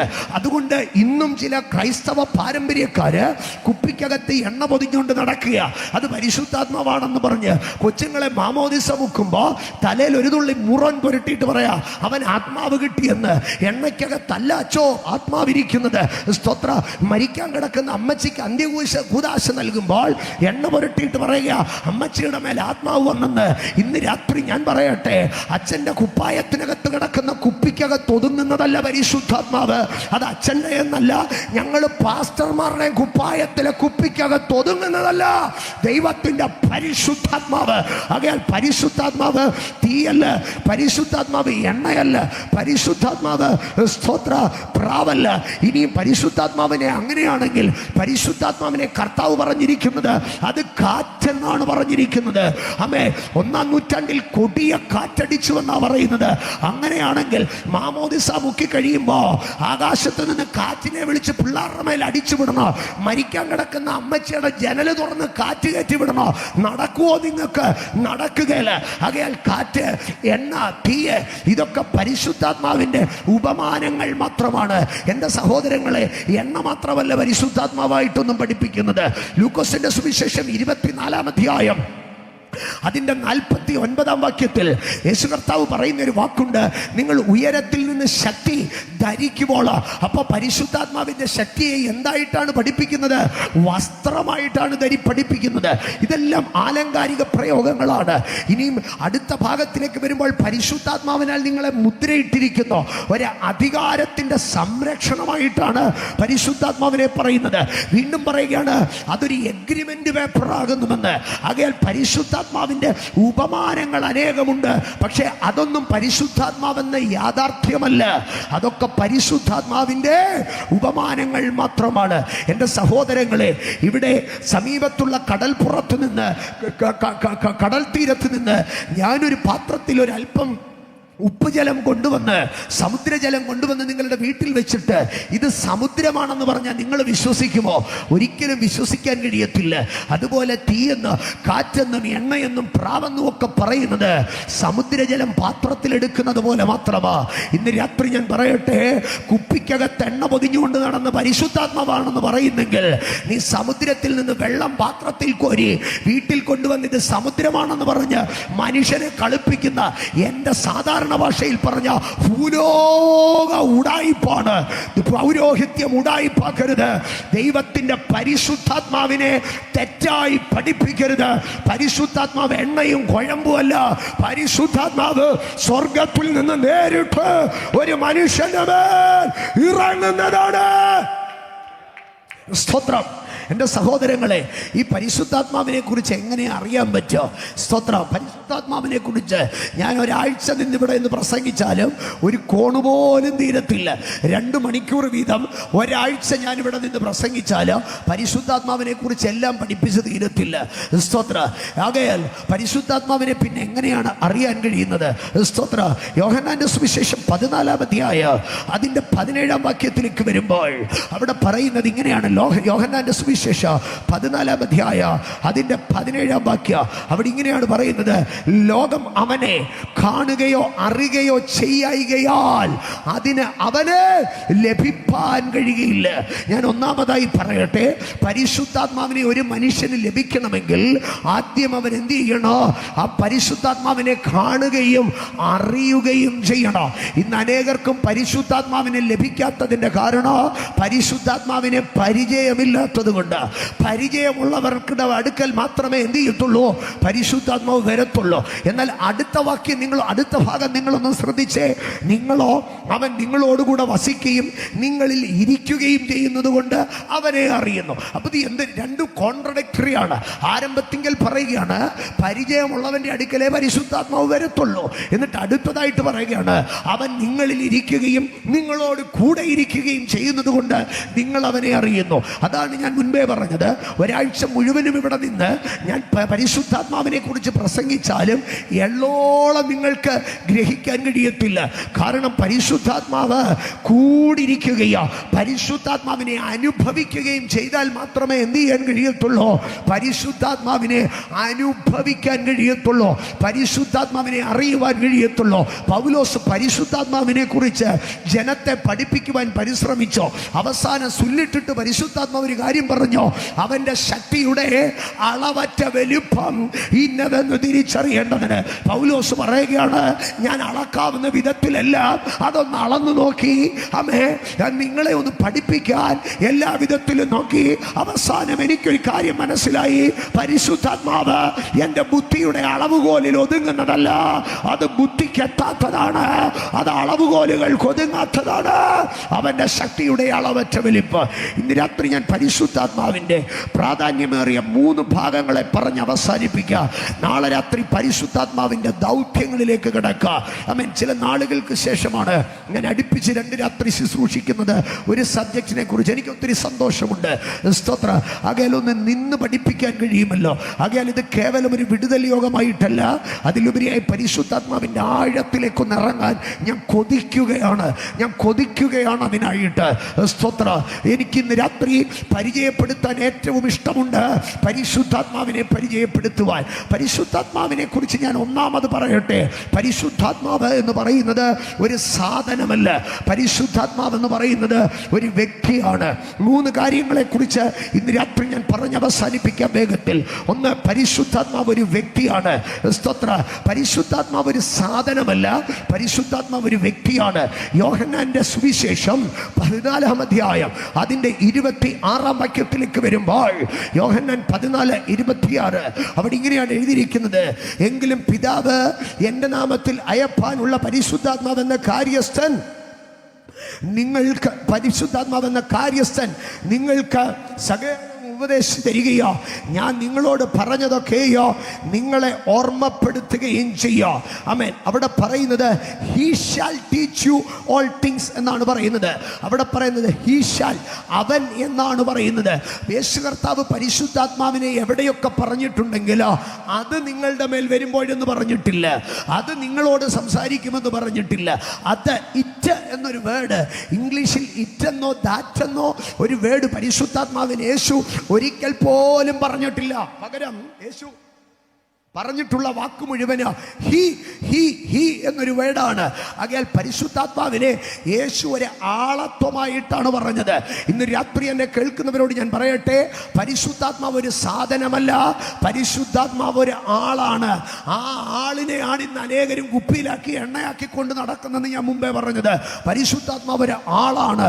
എൻ്റെ സഹോദരങ്ങളെ, ഫിലിപ്പോസ് എന്ന് പറയുന്ന ഒരു സുവിശേഷകൻ ഉണ്ടായിരുന്നു. ആ ഫിലിപ്പോസ് എന്ന സുവിശേഷകന്റെ അടുക്കൽ ചെന്നിട്ട് പരിശുദ്ധാത്മാവ് പറഞ്ഞോ, നീ ഗസയ്ക്കുള്ള നിർജ്ജന വഴിയിലേക്ക് നടക്കാൻ പറഞ്ഞോ. അതൊരു സാധനമാണെങ്കിൽ സംസാരിക്കുമോ? സംസാരിക്കത്തില്ല. ഒരു മനുഷ്യന്റെ സകലവിധമായിട്ടുള്ള വൈകാരിക തലങ്ങളും ഉൾക്കൊള്ളുവാൻ കഴിയുന്നതാണ് പരിശുദ്ധാത്മാവ്. അതുകൊണ്ടാണ് പരിശുദ്ധാത്മാവിനെ ദുഃഖിപ്പിക്കരുത് എന്ന് പറയുന്നത്. മൈക്കിനെ ദുഃഖിപ്പിക്കരുതെന്ന് ആരെങ്കിലും പറയുമോ? ടേബിളിനെ ദുഃഖിപ്പിക്കരുതെന്ന് ആരെങ്കിലും പറയുമോ? ഒരു സാധനത്തെ ദുഃഖിപ്പിക്കരുതെന്ന് പറയത്തില്ല.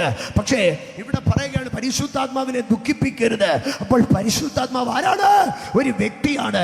പരിശുദ്ധാത്മാവിന്റെ വ്യക്തിത്വത്തെ ഞാൻ വ്യക്തമായിട്ടൊരു വാക്യത്തിൽ നിന്ന് കാണിച്ചു തരാം.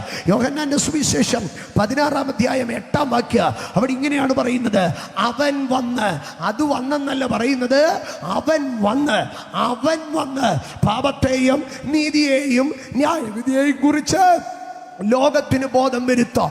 അവൻ വന്ന് പാപത്തെക്കുറിച്ചും നീതിയെക്കുറിച്ചും ന്യായവിധിയെക്കുറിച്ചോ ലോകത്തിന് ബോധം വരുത്താം. അവിടെ പറയുന്നത് അവൻ എന്നാണ്. എന്നിട്ട് പറയുകയാണ് പാപം, നീതി, ന്യായവിധി. ഇത് ആർക്കൊക്കെയാണ്? 9, 10, 11 വാക്യങ്ങളിലേക്ക് വരുമ്പോൾ 9-ാം വാക്യത്തിൽ പറയുകയാണ്, സ്തോത്രം, അവർ എന്നിൽ വിശ്വസിക്കായിക കൊണ്ട് പാപത്തെക്കുറിച്ച്. അപ്പൊ വിശ്വസിക്കാത്തവരെ കണ്ട പരിശുദ്ധാത്മാവ് അവരോട് എന്തോത്തിനെ കുറിച്ച് സംസാരിക്കും? പാപത്തെക്കുറിച്ച് സംസാരിക്കുക. അടുത്തതായിട്ട് പറയുകയാണ്, ഞാൻ പിതാവിന്റെ അടുക്കൽ പോകുകയോ നിങ്ങൾ എന്നെ കാണാതിരിക്കുകയും ചെയ്യുന്നത് കൊണ്ട് നീതിയെ കുറിച്ച് സംസാരിക്കുക എന്ന് പറഞ്ഞാൽ, കർത്താവിനെ വിശ്വസിച്ച് ഇറങ്ങിത്തിരിച്ച് ജീവിതത്തിന്റെ പ്രതികൂലങ്ങളിൽ കൂടി കടന്നു പോകുന്നവരുടെ അടുക്കൽ പരിശുദ്ധാത്മാവ് എന്തിനെ കുറിച്ച് സംസാരിക്കുക? ദൈവത്തിന്റെ നീതിയെയും വിശ്വസ്തതയെയും കുറിച്ച് സംസാരിക്കുക. 3, സ്തോത്ര, ഈ ലോകത്തിന്റെ പ്രഭു വിധിക്കപ്പെട്ടിരിക്കുന്നത് കൊണ്ട് ലോകത്തിലുള്ളവരോട്, ദൈവത്തിൽ വിശ്വസിക്കാത്തവരോട്, ദൈവവചനത്തോട് എതിർത്തു നിൽക്കുന്നവരോട് ന്യായവിധിയെ കുറിച്ച് സംസാരിക്കാം. എന്ന് പറഞ്ഞാൽ ഞാൻ ഒറ്റ വാക്കിൽ പറയാം, പരിശുദ്ധാത്മാവിന് ഒരാളെ കണ്ടാൽ ആളറിഞ്ഞ് സംസാരിക്കാൻ അറിയാം. പാപിയെ കണ്ട പാപിയാണെന്ന് മനസ്സിലാകുക, ദൈവവൈതലിനെ കണ്ടാൽ ദൈവവൈതലാണെന്ന് മനസ്സിലാകുക. സ്തോത്ര, ഒരു വ്യക്തിയെ കണ്ട് തിരിച്ചറിയുവാൻ കഴിയുന്ന വ്യക്തിത്വബോധമുള്ളയാളാണ് പരിശുദ്ധാത്മാവ്. പരിശുദ്ധാത്മാവ് ഒരു സാധനമല്ല, പരിശുദ്ധാത്മാവ് ഒരു വ്യക്തിയാണ്.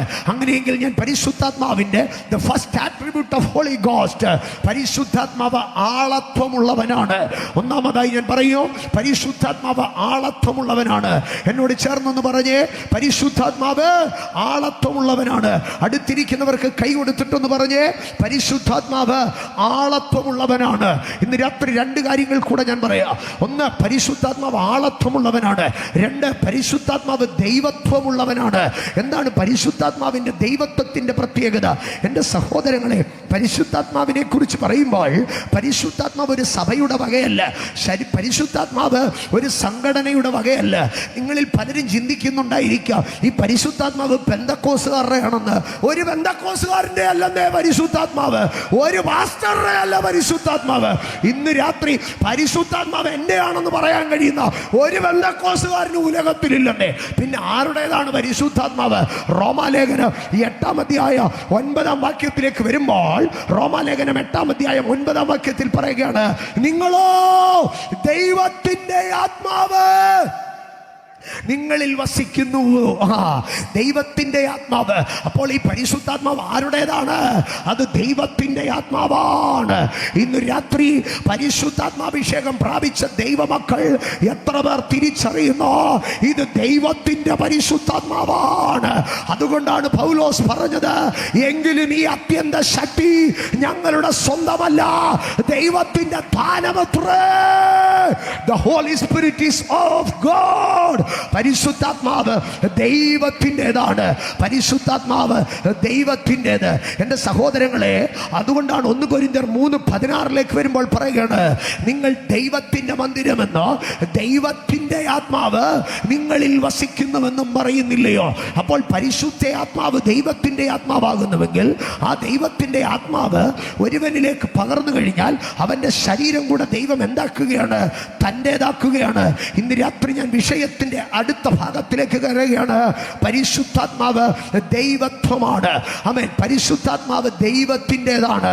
പരിശുദ്ധാത്മാവ്, ഞാൻ മുൻപേ പറഞ്ഞത് ഒന്നും കൂടെ ആവർത്തിക്കട്ടെ, പരിശുദ്ധാത്മാവ് ഒരു സഭയുടേതല്ല, പരിശുദ്ധാത്മാവ് ഒരു സംഘടനയുടേതല്ല, പരിശുദ്ധാത്മാവ് ഒരു രാഷ്ട്രീയ പാർട്ടിയുടെ അല്ല, പരിശുദ്ധാത്മാവ് ഒരു പാസ്റ്ററുടേതുമല്ല. പരിശുദ്ധാത്മാവ് അത് ദൈവത്തിൻ്റെതാണ്. ഇന്ന് രാത്രി അടുത്തിരിക്കുന്നവർക്ക് കൈ കൊടുത്ത് തൊട്ട് പറഞ്ഞേ, പരിശുദ്ധാത്മാവ് ദൈവത്തിൻ്റെതാണ്. ധൈര്യത്തോടുകൂടെ പറഞ്ഞേ, പരിശുദ്ധാത്മാവ് ദൈവത്തിൻ്റെതാണ്. ഇന്ന് രാത്രി ഇതിനകത്തിരിക്കുന്ന ഓരോരുത്തരോട് ഞാൻ പറയട്ടെ, പരിശുദ്ധാത്മാവിനെ തടയാൻ ഉലകത്തിൽ ആർക്കും കഴിയത്തില്ല.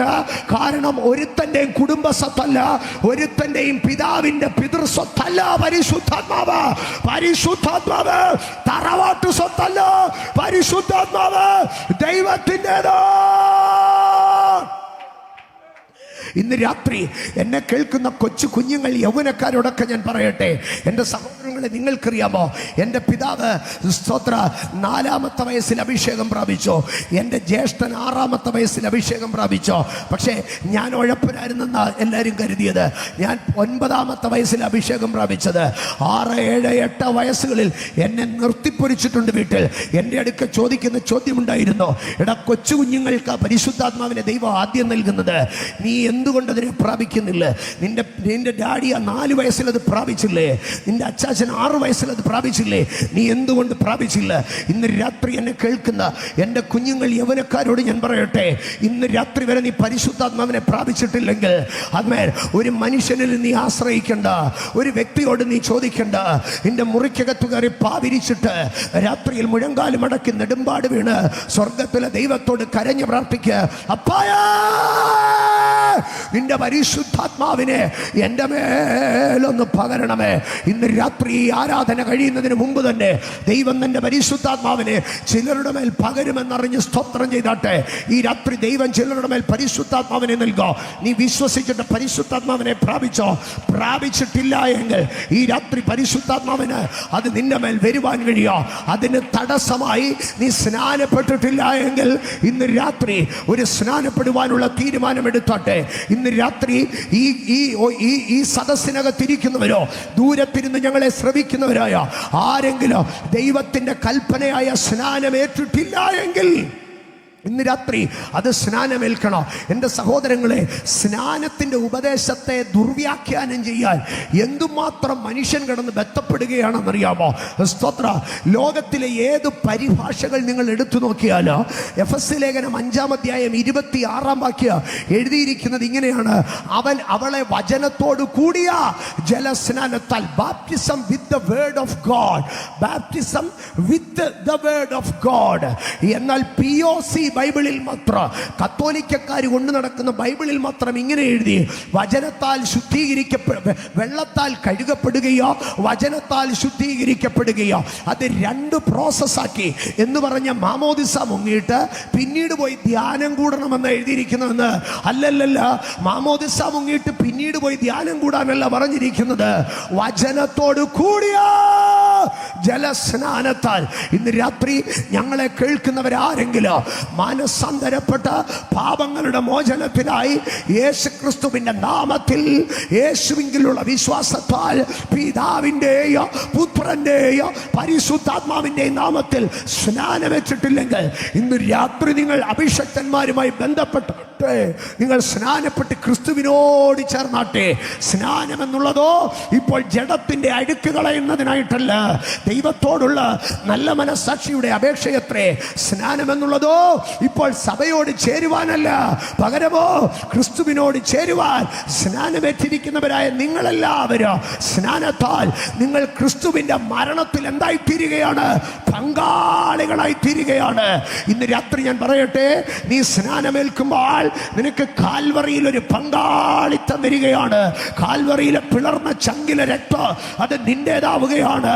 കാൽവറിയിലെ പുണ്യാഹ രക്തം അത് നിന്റേതാവുകയാണ്. ഞാൻ പരിശുദ്ധാത്മാവിൻ്റെ 1-ാമത്തെ ഭാഗം പറഞ്ഞോ, പരിശുദ്ധാത്മാവിൻ്റെ ആളത്വം. പരിശുദ്ധാത്മാവിൻ്റെ 2-ാമത്തെ ഭാഗം പറഞ്ഞോ, പരിശുദ്ധാത്മാവിൻ്റെ ദൈവത്വം. 3-ാമത്തെ ഭാഗത്തിലേക്ക് ഞാൻ കടന്നു വരാം. അത് പറഞ്ഞ് ഇന്ന് രാത്രി ഞാൻ അവസാനിപ്പിക്കുക. എബ്രായ ലേഖനം 9-ാം അധ്യായം അതിൻ്റെ 14-ാം വാക്യം അവിടെ ഇങ്ങനെയാണ് പറയുന്നത്, ആട്ടുകൊറ്റന്മാരുടെയും കാളകളുടെയും രക്തവും മലിനപ്പെട്ടവരുടെ മേൽ തളിക്കുന്ന പശുഭസ്മമോ ജഡീക ശുദ്ധി വരുത്തുന്നുവെങ്കിൽ അടുത്ത ഭാഗം നിത്യ ആത്മാവിനാൽ ദൈവത്തിന് തന്നെത്താൻ നിഷ്കളങ്കനായി അർപ്പിച്ച ക്രിസ്തുവിന്റെ രക്തം. സ്തോത്രം. അവിടെ ഒരു വാക്ക് നിങ്ങൾ ശ്രദ്ധിച്ചോ, നിത്യ ആത്മാവിനാൽ. നിത്യ ആത്മാവിനാൽ.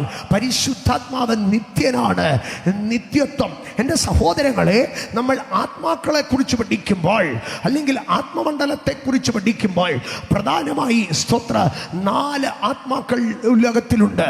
4 ആത്മാക്കളുണ്ട്. പരിശുദ്ധാത്മാവ് മാത്രമല്ല, 4 ആത്മാക്കളുണ്ട്. എൻ്റെ സഹോദരങ്ങളെ, ഈ 4 ആത്മാക്കളിൽ പരിശുദ്ധാത്മാവും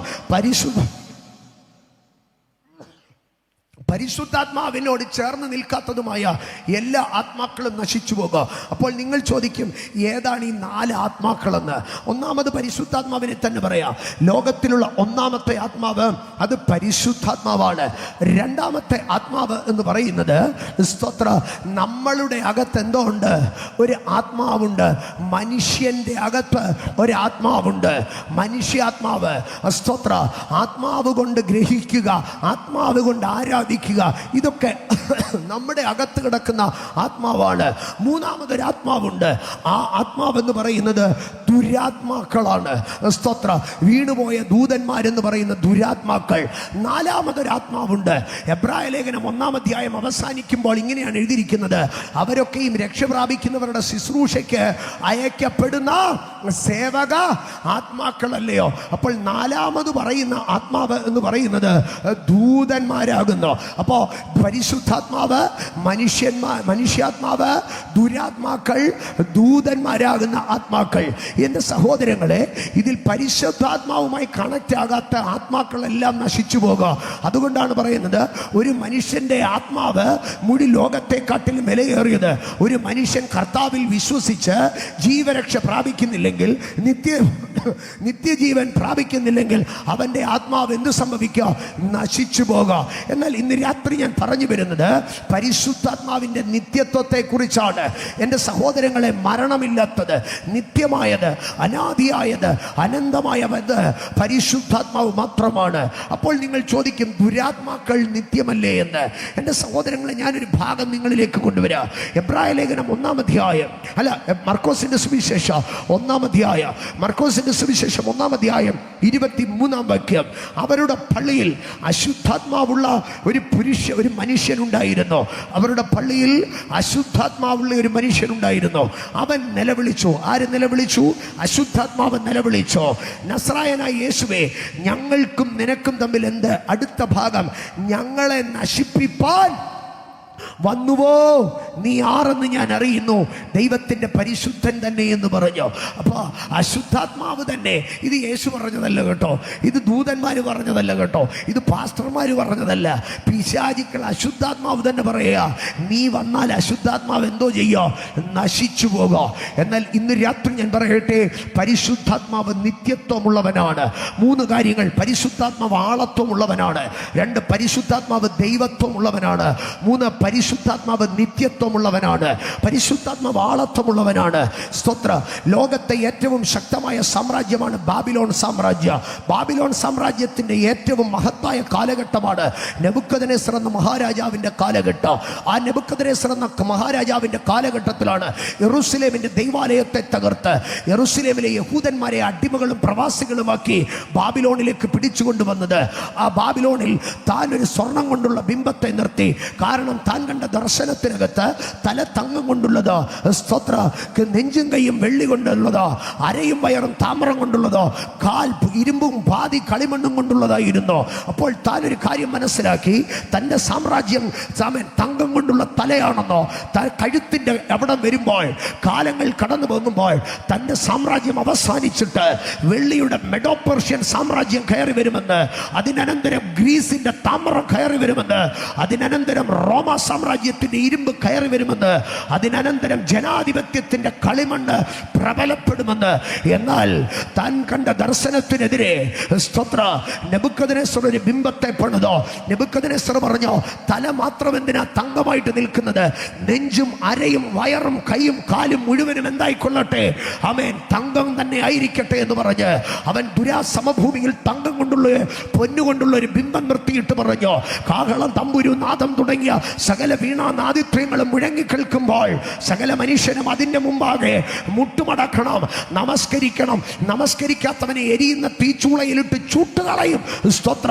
എന്നാൽ ശദ്രക്ക്, മേശക്ക്, അബേദ്നെഗോവ്, അസര്യാവ്, മീശായേൽ, ഹനന്യാഹ് എന്ന് പറയുന്ന 3 ബാലന്മാർ നെഞ്ചും നെറ്റിയും ദൈവത്തിന് വേണ്ടി കൊടുത്തിട്ട് നിന്നിട്ട് പറഞ്ഞു, ഇല്ല, ഞങ്ങളെ രക്ഷിപ്പാൻ കഴിയുന്ന ഒരു ദൈവത്തെയാണ് ഞങ്ങൾ ഇത്രകാലം ആരാധിച്ചത്. മിസ്രൈമിന്റെ ഇരുമ്പുലയിൽ നിന്ന് 400 സംവത്സരത്തെ അടിമത്തത്തിൽ നിന്ന് പുറത്തെടുത്ത് ചെങ്കടൽ പറ്റിച്ച് 40 സംവത്സരം മരുഭൂമിയിൽ മന്നയും കാടയും നൽകി പോറ്റി കാൽവെച്ചപ്പ യോർദാനെ 2ആക്കി തീർത്ത് കനാൻ ദേശത്ത് കൊണ്ടുവന്ന് 7 പ്രബല ജാതികളെയും 31 രാജാക്കന്മാരെ നിഷ്കാസനം ചെയ്ത് നിർമൂലം ചെയ്ത് അവരുടെ പാലും തേനും ഒഴുകുന്ന ദേശത്തെ അവകാശമാക്കി ദാവീദ് എന്ന ഒറ്റ മനുഷ്യനെ കൊണ്ട് അതിന്റെ അതിരുകളെ വിശാലമാക്കി ശ്രേഷ്ഠരായ രാജാക്കന്മാരെ വാഴിച്ച് ആലയത്തെ മഹത്വമായി പടുത്തുയർത്തിയ ഇസ്രായേലിന്റെ ദൈവമായ യഹോവ ഞങ്ങളുടെ പിതാക്കന്മാരുടെ പാപം കൊണ്ട് ഞങ്ങളെ കൈവിട്ടു എന്നുള്ളത് സത്യമാണ്. പക്ഷേ അവൻ ഞങ്ങളെ കൈവിട്ടാൽ ഞങ്ങൾ അവനെ തന്നെ പിടിച്ചു നിൽക്കാം. നെബൂഖദ്നേസർ നെബൂഖദ്നേസർ സ്തോത്ര അവന്റെ സേവകരുടെ അടുക്കൽ പറഞ്ഞു, ആ തീ 7 മടങ്ങ് കഠിനമാക്കട്ടെ. സ്തോത്ര. എന്റെ ഭാഷയിൽ പറഞ്ഞാൽ 7 ലോഡ് വിറക് അവിടെ കൊണ്ടുവന്ന് എക്സ്ട്രാ ഇറക്കി 1000 ഡിഗ്രി കത്തിക്കൊണ്ട് നിന്ന തീച്ചുള ഫർണസ് 7000 ഡിഗ്രി കത്തിച്ചോ. എന്നിട്ട് പറഞ്ഞോ, കൊണ്ട് എറിയ യഹൂദന്മാരെ ചുമന്നു കൊണ്ടുപോയവർ ആമേ ചൂളയുടെ വാതിൽക്കലെത്തിയപ്പോഴേ ആ ചൂളയുടെ ആവി തട്ടി പുകഞ്ഞുപോയി. എന്നാൽ ചൂളയിലേക്ക് എറിയപ്പെട്ട യഹൂദന്മാരുടെ കൈകാലുകളിൽ നിന്ന് സ്തോത്ര കെട്ടുകൾ അഴിഞ്ഞോ. അവർ തീക്കകത്തിറങ്ങി നടക്കാൻ തുടങ്ങി. നെബൂഖദ്നേസർ നോക്കിക്കൊണ്ടിരിക്കെ നെബൂഖദ്നേസർ കാണുകയാണ്, ആമേ നമ്മൾ കെട്ടിയെറിഞ്ഞത് 3 പുരുഷന്മാരെയാണ്. എന്നാൽ ഇതാ 4മതൊരുവൻ അവരോടുകൂടെ നടക്കുന്നു. അവരുടെ കെട്ടുകൾ അഴിഞ്ഞോ. ബാബിലോണിന്റെ സമ്രാട്ട് സിംഹാസനത്തിൽ നിന്ന് എഴുന്നേറ്റ് ആശ്ചര്യപ്പെട്ടു നിന്നോ. വന്ന് നെബൂഖദ്നേസർ കണ്ടോ പരിശുദ്ധാത്മാവിന്റെ ആളത്വത്തെ ഇന്ന് രാത്രി ഞാൻ പ്രസംഗിക്കുന്ന പരിശുദ്ധാത്മാവ്, he is a person, he is not imperson, he is person. നിന്റെ പ്രശ്നത്തിൽ ഇറങ്ങി വരാൻ കഴിയുന്ന, നിന്റെ സാഹചര്യത്തിൽ ഇറങ്ങി വരാൻ കഴിയുന്ന അധരാജാതരം പ്രവാചനം അടിമനം ഗജാരകർത്തേനിയ അത്തല പ്രവോസിയ അതല ഹടകരക തേർജാനിയ. ഇന്ന് രാത്രി പരിശുദ്ധാത്മാവിന് ആളത്വമുണ്ട്.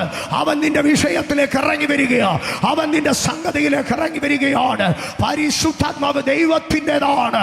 അതിനെ തടയാൻ ഉലകത്തിൽ ഒരു ശക്തിക്കും കഴിയത്തില്ല. ഇന്ന് രാത്രി പരിശുദ്ധാത്മാവ്, ദൈവത്തിന്റെ ആത്മാവ് നിനക്ക് വേണ്ടി ഇറങ്ങി വരികയാണ്. 3 പറയുകയാണ്, ദുരാത്മാക്കൾ നശിച്ചു പോകാം, പക്ഷെ പരിശുദ്ധാത്മാവ് നിത്യനായ ആത്മാവാണ്. ദാനിയേലിന്റെ പുസ്തകം 7-ാം അധ്യായം ദാനിയേൽ ദർശനം കാണുകയാണ്. ഇതാ ഊലായി നദീതീരത്ത് താൻ ദർശനത്തിൽ നിൽക്കുന്നു. ആകാശത്തിലെ 4 കാറ്റ് മഹാസമുദ്രത്തിന് നേരെ അടിച്ചോ.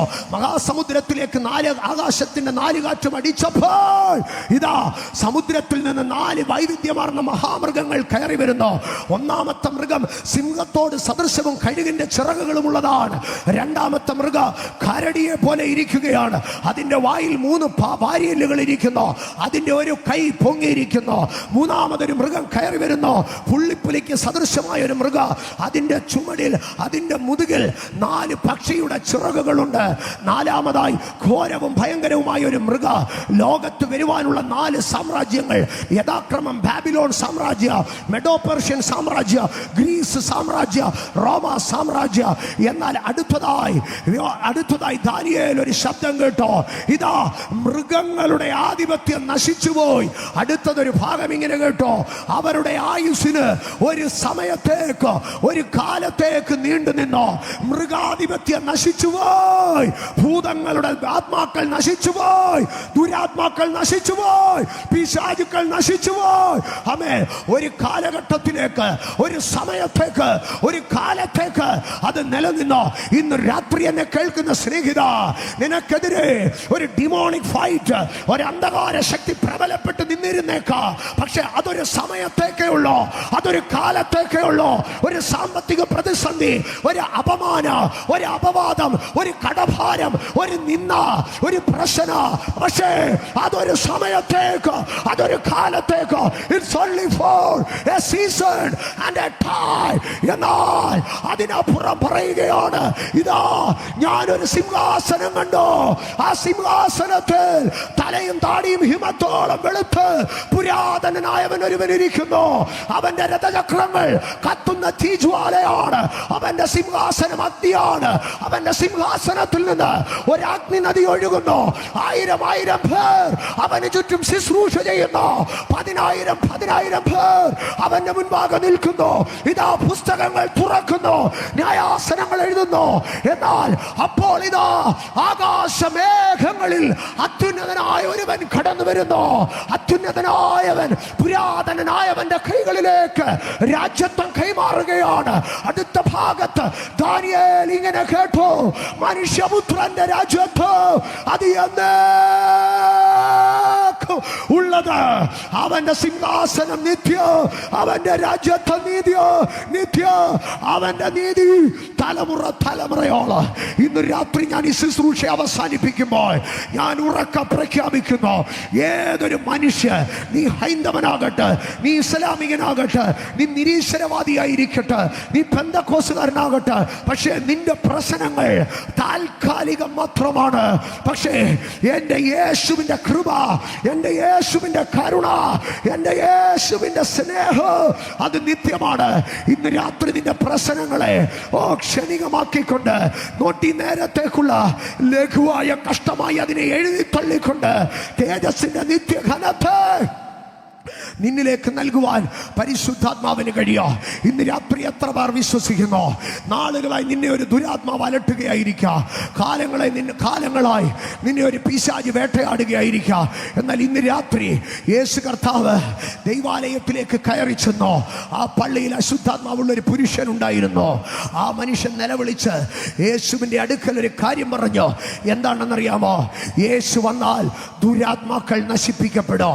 ഇന്ന് രാത്രി ഞാൻ ഇവിടെ നിൽക്കുന്നത് യേശു ക്രിസ്തുവിന്റെ പരിശുദ്ധാത്മാവിന്റെ, ദൈവത്തിന്റെ ആത്മാവിന്റെ നിത്യത്വത്തെ ഒന്ന് പ്രൂവ് ചെയ്യാനാണ്. അവന്റെ ദൈവത്വത്തെ ഒന്ന് പ്രൂവ് ചെയ്യാനാണ്. അവന്റെ ആളത്വത്തെ ഒന്ന് പ്രൂവ് ചെയ്യാനാണ്.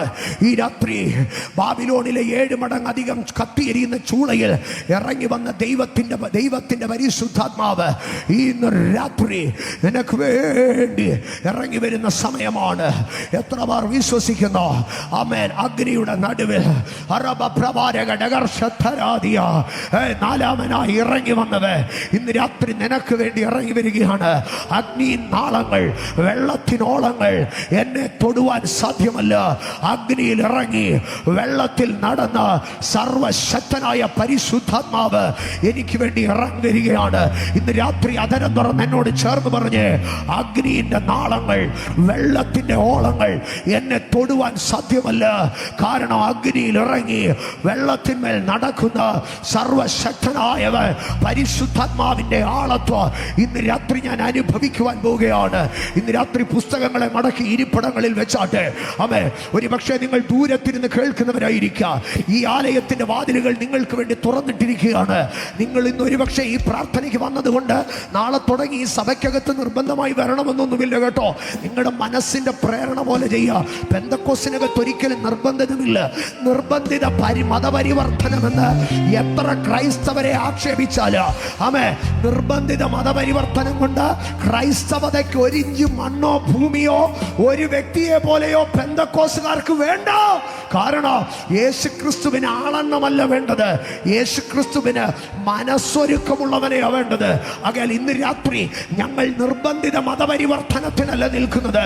പകരം നിന്റെ ജീവിതത്തെ പരിവർത്തിക്കുവാൻ കഴിയുന്ന, നിന്റെ ജീവിതത്തെ മാറ്റുവാൻ കഴിയുന്ന യേശുവിന്റെ ശക്തിയെ ഞങ്ങൾക്ക് നിന്റെ മുൻപാകെ ഒന്ന് വെളിപ്പെടുത്തുവാൻ ഈ രാത്രി ഞങ്ങൾ നിങ്ങളെ സ്നേഹത്തോടെ ക്ഷണിക്കുകയാണ്. ഒരുപക്ഷെ ദൂരത്തിരുന്നായിരിക്കാം നിങ്ങൾ ഞങ്ങളെ കേൾക്കുന്നത്. ആമേ, ഞങ്ങൾ നിറഞ്ഞ ഹൃദയത്തോടെ നിങ്ങളെ സ്വീകരിക്കുകയാണ്. ഞങ്ങൾക്കുള്ളതെല്ലാം, ഞങ്ങളുടെ ആയുസ്സും ആരോഗ്യവും ദൈവവേലയ്ക്ക് വേണ്ടി കൊടുത്ത് ഈ ആയുസ് മുഴുവൻ ദൈവത്തിന് സേവ ചെയ്യുന്നത് ഞങ്ങളുടെ പേരിനും പ്രശസ്തിക്കും വേണ്ടിയല്ല. പകരം ഞങ്ങൾക്കൊരാഗ്രഹമുണ്ട്, ഞങ്ങൾക്കൊരു കൊതിയുണ്ട്. എൻ്റെ സഹോദരങ്ങൾ ദൈവജനങ്ങളെ, കാലാകാലങ്ങളായി സ്തോത്ര ഇടവപ്പാതി കഴിഞ്ഞ് മഴയുടെ പെരുമഴയുടെ കാലം കഴിഞ്ഞാൽ വേനൽക്കാലം കഴിഞ്ഞ് അടുത്ത മഴ വരുന്നിടം വരെ കേരളത്തിന്റെ മണ്ണിൽ സുവിശേഷത്തിന്റെ കാഹളമൂത. എന്തിനാ? പെന്തക്കോസുകാരുടെ ദമ്പ് വെളിപ്പെടുത്താനാണോ? അതോ പാസ്റ്റർമാർക്ക് വിദേശത്തു നിന്ന് കിട്ടിയ വരുമാനം ചെലവഴിച്ച് കാണിക്കാനാണോ? അല്ലല്ല, ഇത് ഞങ്ങൾക്ക് പ്രകൃതി കനിഞ്ഞു നൽകുന്ന സമയമാണ്. എന്തിനു വേണ്ടി? ദേശം വിടുവിക്കപ്പെടുവാൻ, രാജ്യങ്ങൾ സ്വതന്ത്രമാകുവാൻ, കുടുംബങ്ങളുടെ കെട്ടുകൾ അഴിയുവാൻ. ഈ രാത്രി ആളത്വമുള്ള പരിശുദ്ധാത്മാവ് ഇറങ്ങി നടക്കുകയാണ്. എല്ലാവരും ഒരു നിമിഷം എഴുന്നേറ്റ് നിന്നോട്ട്. ഇന്ന് രാത്രി ഈ സദസ്സിനിടയിൽ കൂടെ ആളത്വമുള്ള പരിശുദ്ധാത്മാവ് ഇതിനകത്ത് തേജോമയനായി നടകൊള്ളുകയാണ്. യേശു ഇതിനകത്ത് നടകൊള്ളുകയാണ്. Tonight Jesus is passing through this way. ഇന്ന് രാത്രി യേശു ഇതിനകത്ത് കൂടെ നടകൊള്ളുകയാണ്. ഇതാ ഉലയിൽ ചുട്ടുവഴിപ്പിച്ച പൊന്മാദങ്ങളോടുകൂടെ തലയും താടിയും ഹിമത്തോളം എടുത്ത് മാറത്ത് പൊൻകച്ച കെട്ടിയവനായി 7 നിലവിളക്കുകളുടെ നടുവിൽ 7 നക്ഷത്രങ്ങൾ വലങ്കയിൽ പിടിച്ചുകൊണ്ട് പത്മോസിന്റെ ദ്വീപിൽ ഇറങ്ങി വന്ന് അഗ്നിജ്വാലയ്ക്കൊത്ത കണ്ണുകളോടുകൂടെ പത്മോസിൽ ഇറങ്ങി വന്ന് ഉയർത്തെഴുന്നേൽക്കപ്പെട്ട ക്രിസ്തു ഇന്ന് രാത്രി ഇതിനകത്ത് നടകൊള്ളുകയാണ്. He is walking on this way. അവൻ ഇതിനകത്തൂടെ നടക്കുകയാണ്. അവൻ രോഗികളെ തൊടുകയാണ്. അവൻ ഭൂതങ്ങളെ പുറത്താക്കുകയാണ്. ഇന്ന് രാത്രി ഒരു സ്പെഷ്യൽ പ്രയർ റിക്വസ്റ്റ് ഉണ്ടെങ്കിൽ, ഇന്ന് രാത്രി അഭിഷക്തന്മാർ കൈവച്ചൊന്ന് പ്രാർത്ഥിക്കണമെന്ന് ആഗ്രഹമുണ്ടെങ്കിൽ ഞങ്ങൾ നിങ്ങൾക്ക് വേണ്ടി ശുശ്രൂഷിപ്പാൻ ഒരുക്കമാണ്. ആർക്കെങ്കിലും അങ്ങനെ ആഗ്രഹമുണ്ടെങ്കിൽ സഹോദരങ്ങൾ, ഭൃത്യന്മാർ, ദൈവഭൃത്യന്മാർ പാട്ടുപാടുമ്പോൾ നിങ്ങൾക്ക് മുൻപോട്ട് കടന്നു വരാം. ഞങ്ങൾ നിങ്ങൾക്ക് വേണ്ടി പ്രാർത്ഥിക്കാം. ഏത് ദുരാത്മാക്കൾ തല ഉയർത്തി നിന്നാല്, ഏത് പിശാചുക്കൾ തല ഉയർത്തി നിന്നാല് അതൊരു സമയത്തേക്ക് നിൽക്കത്തുള്ളൂ. പക്ഷെ ഞങ്ങൾ പ്രസംഗിക്കുന്ന ദൈവത്തിന്റെ രാജ്യം, ഞങ്ങൾ പ്രസംഗിക്കുന്ന ദൈവത്തിന്റെ പരിശുദ്ധാത്മാവ് അത് നിത്യമാണ്. ഇന്ന് രാത്രി വിശ്വസിക്കുന്നവർ കണ്ണുകളെ അടച്ചാട്ട് ഇതിനകത്ത് കൃപ ലഭിച്ച ദൈവജന, പരിശുദ്ധാത്മാവിന്റെ നൽവരം പ്രാപിച്ച ദൈവജന അന്യഭാഷകളിൽ അധരം തുറന്ന് സംസാരിച്ചു തുടങ്ങിയാട്ട്, അന്യഭാഷകളിൽ അധരം തുറന്ന് സംസാരിച്ചു തുടങ്ങിയാട്ട്. ഇന്ന് രാത്രി അന്തരീക്ഷത്തിന് മേൽ ദൈവാധിപത്യത്തെ റിലീസ് ചെയ്യുന്നു. ഈ സദസ്സിന്റെ ഈ ഗ്രൗണ്ടിന്റെ ഇങ്ങേ അറ്റം തുടങ്ങി അങ്ങേ അറ്റം വരെ ഇത് പരിശുദ്ധാത്മാവ് ഒരു മൃദു മന്ദുമാരതിനെ പോലെ ചലിച്ചുകൊണ്ടിരിക്കുന്നു. The Holy Spirit is moving. The Holy Spirit is moving.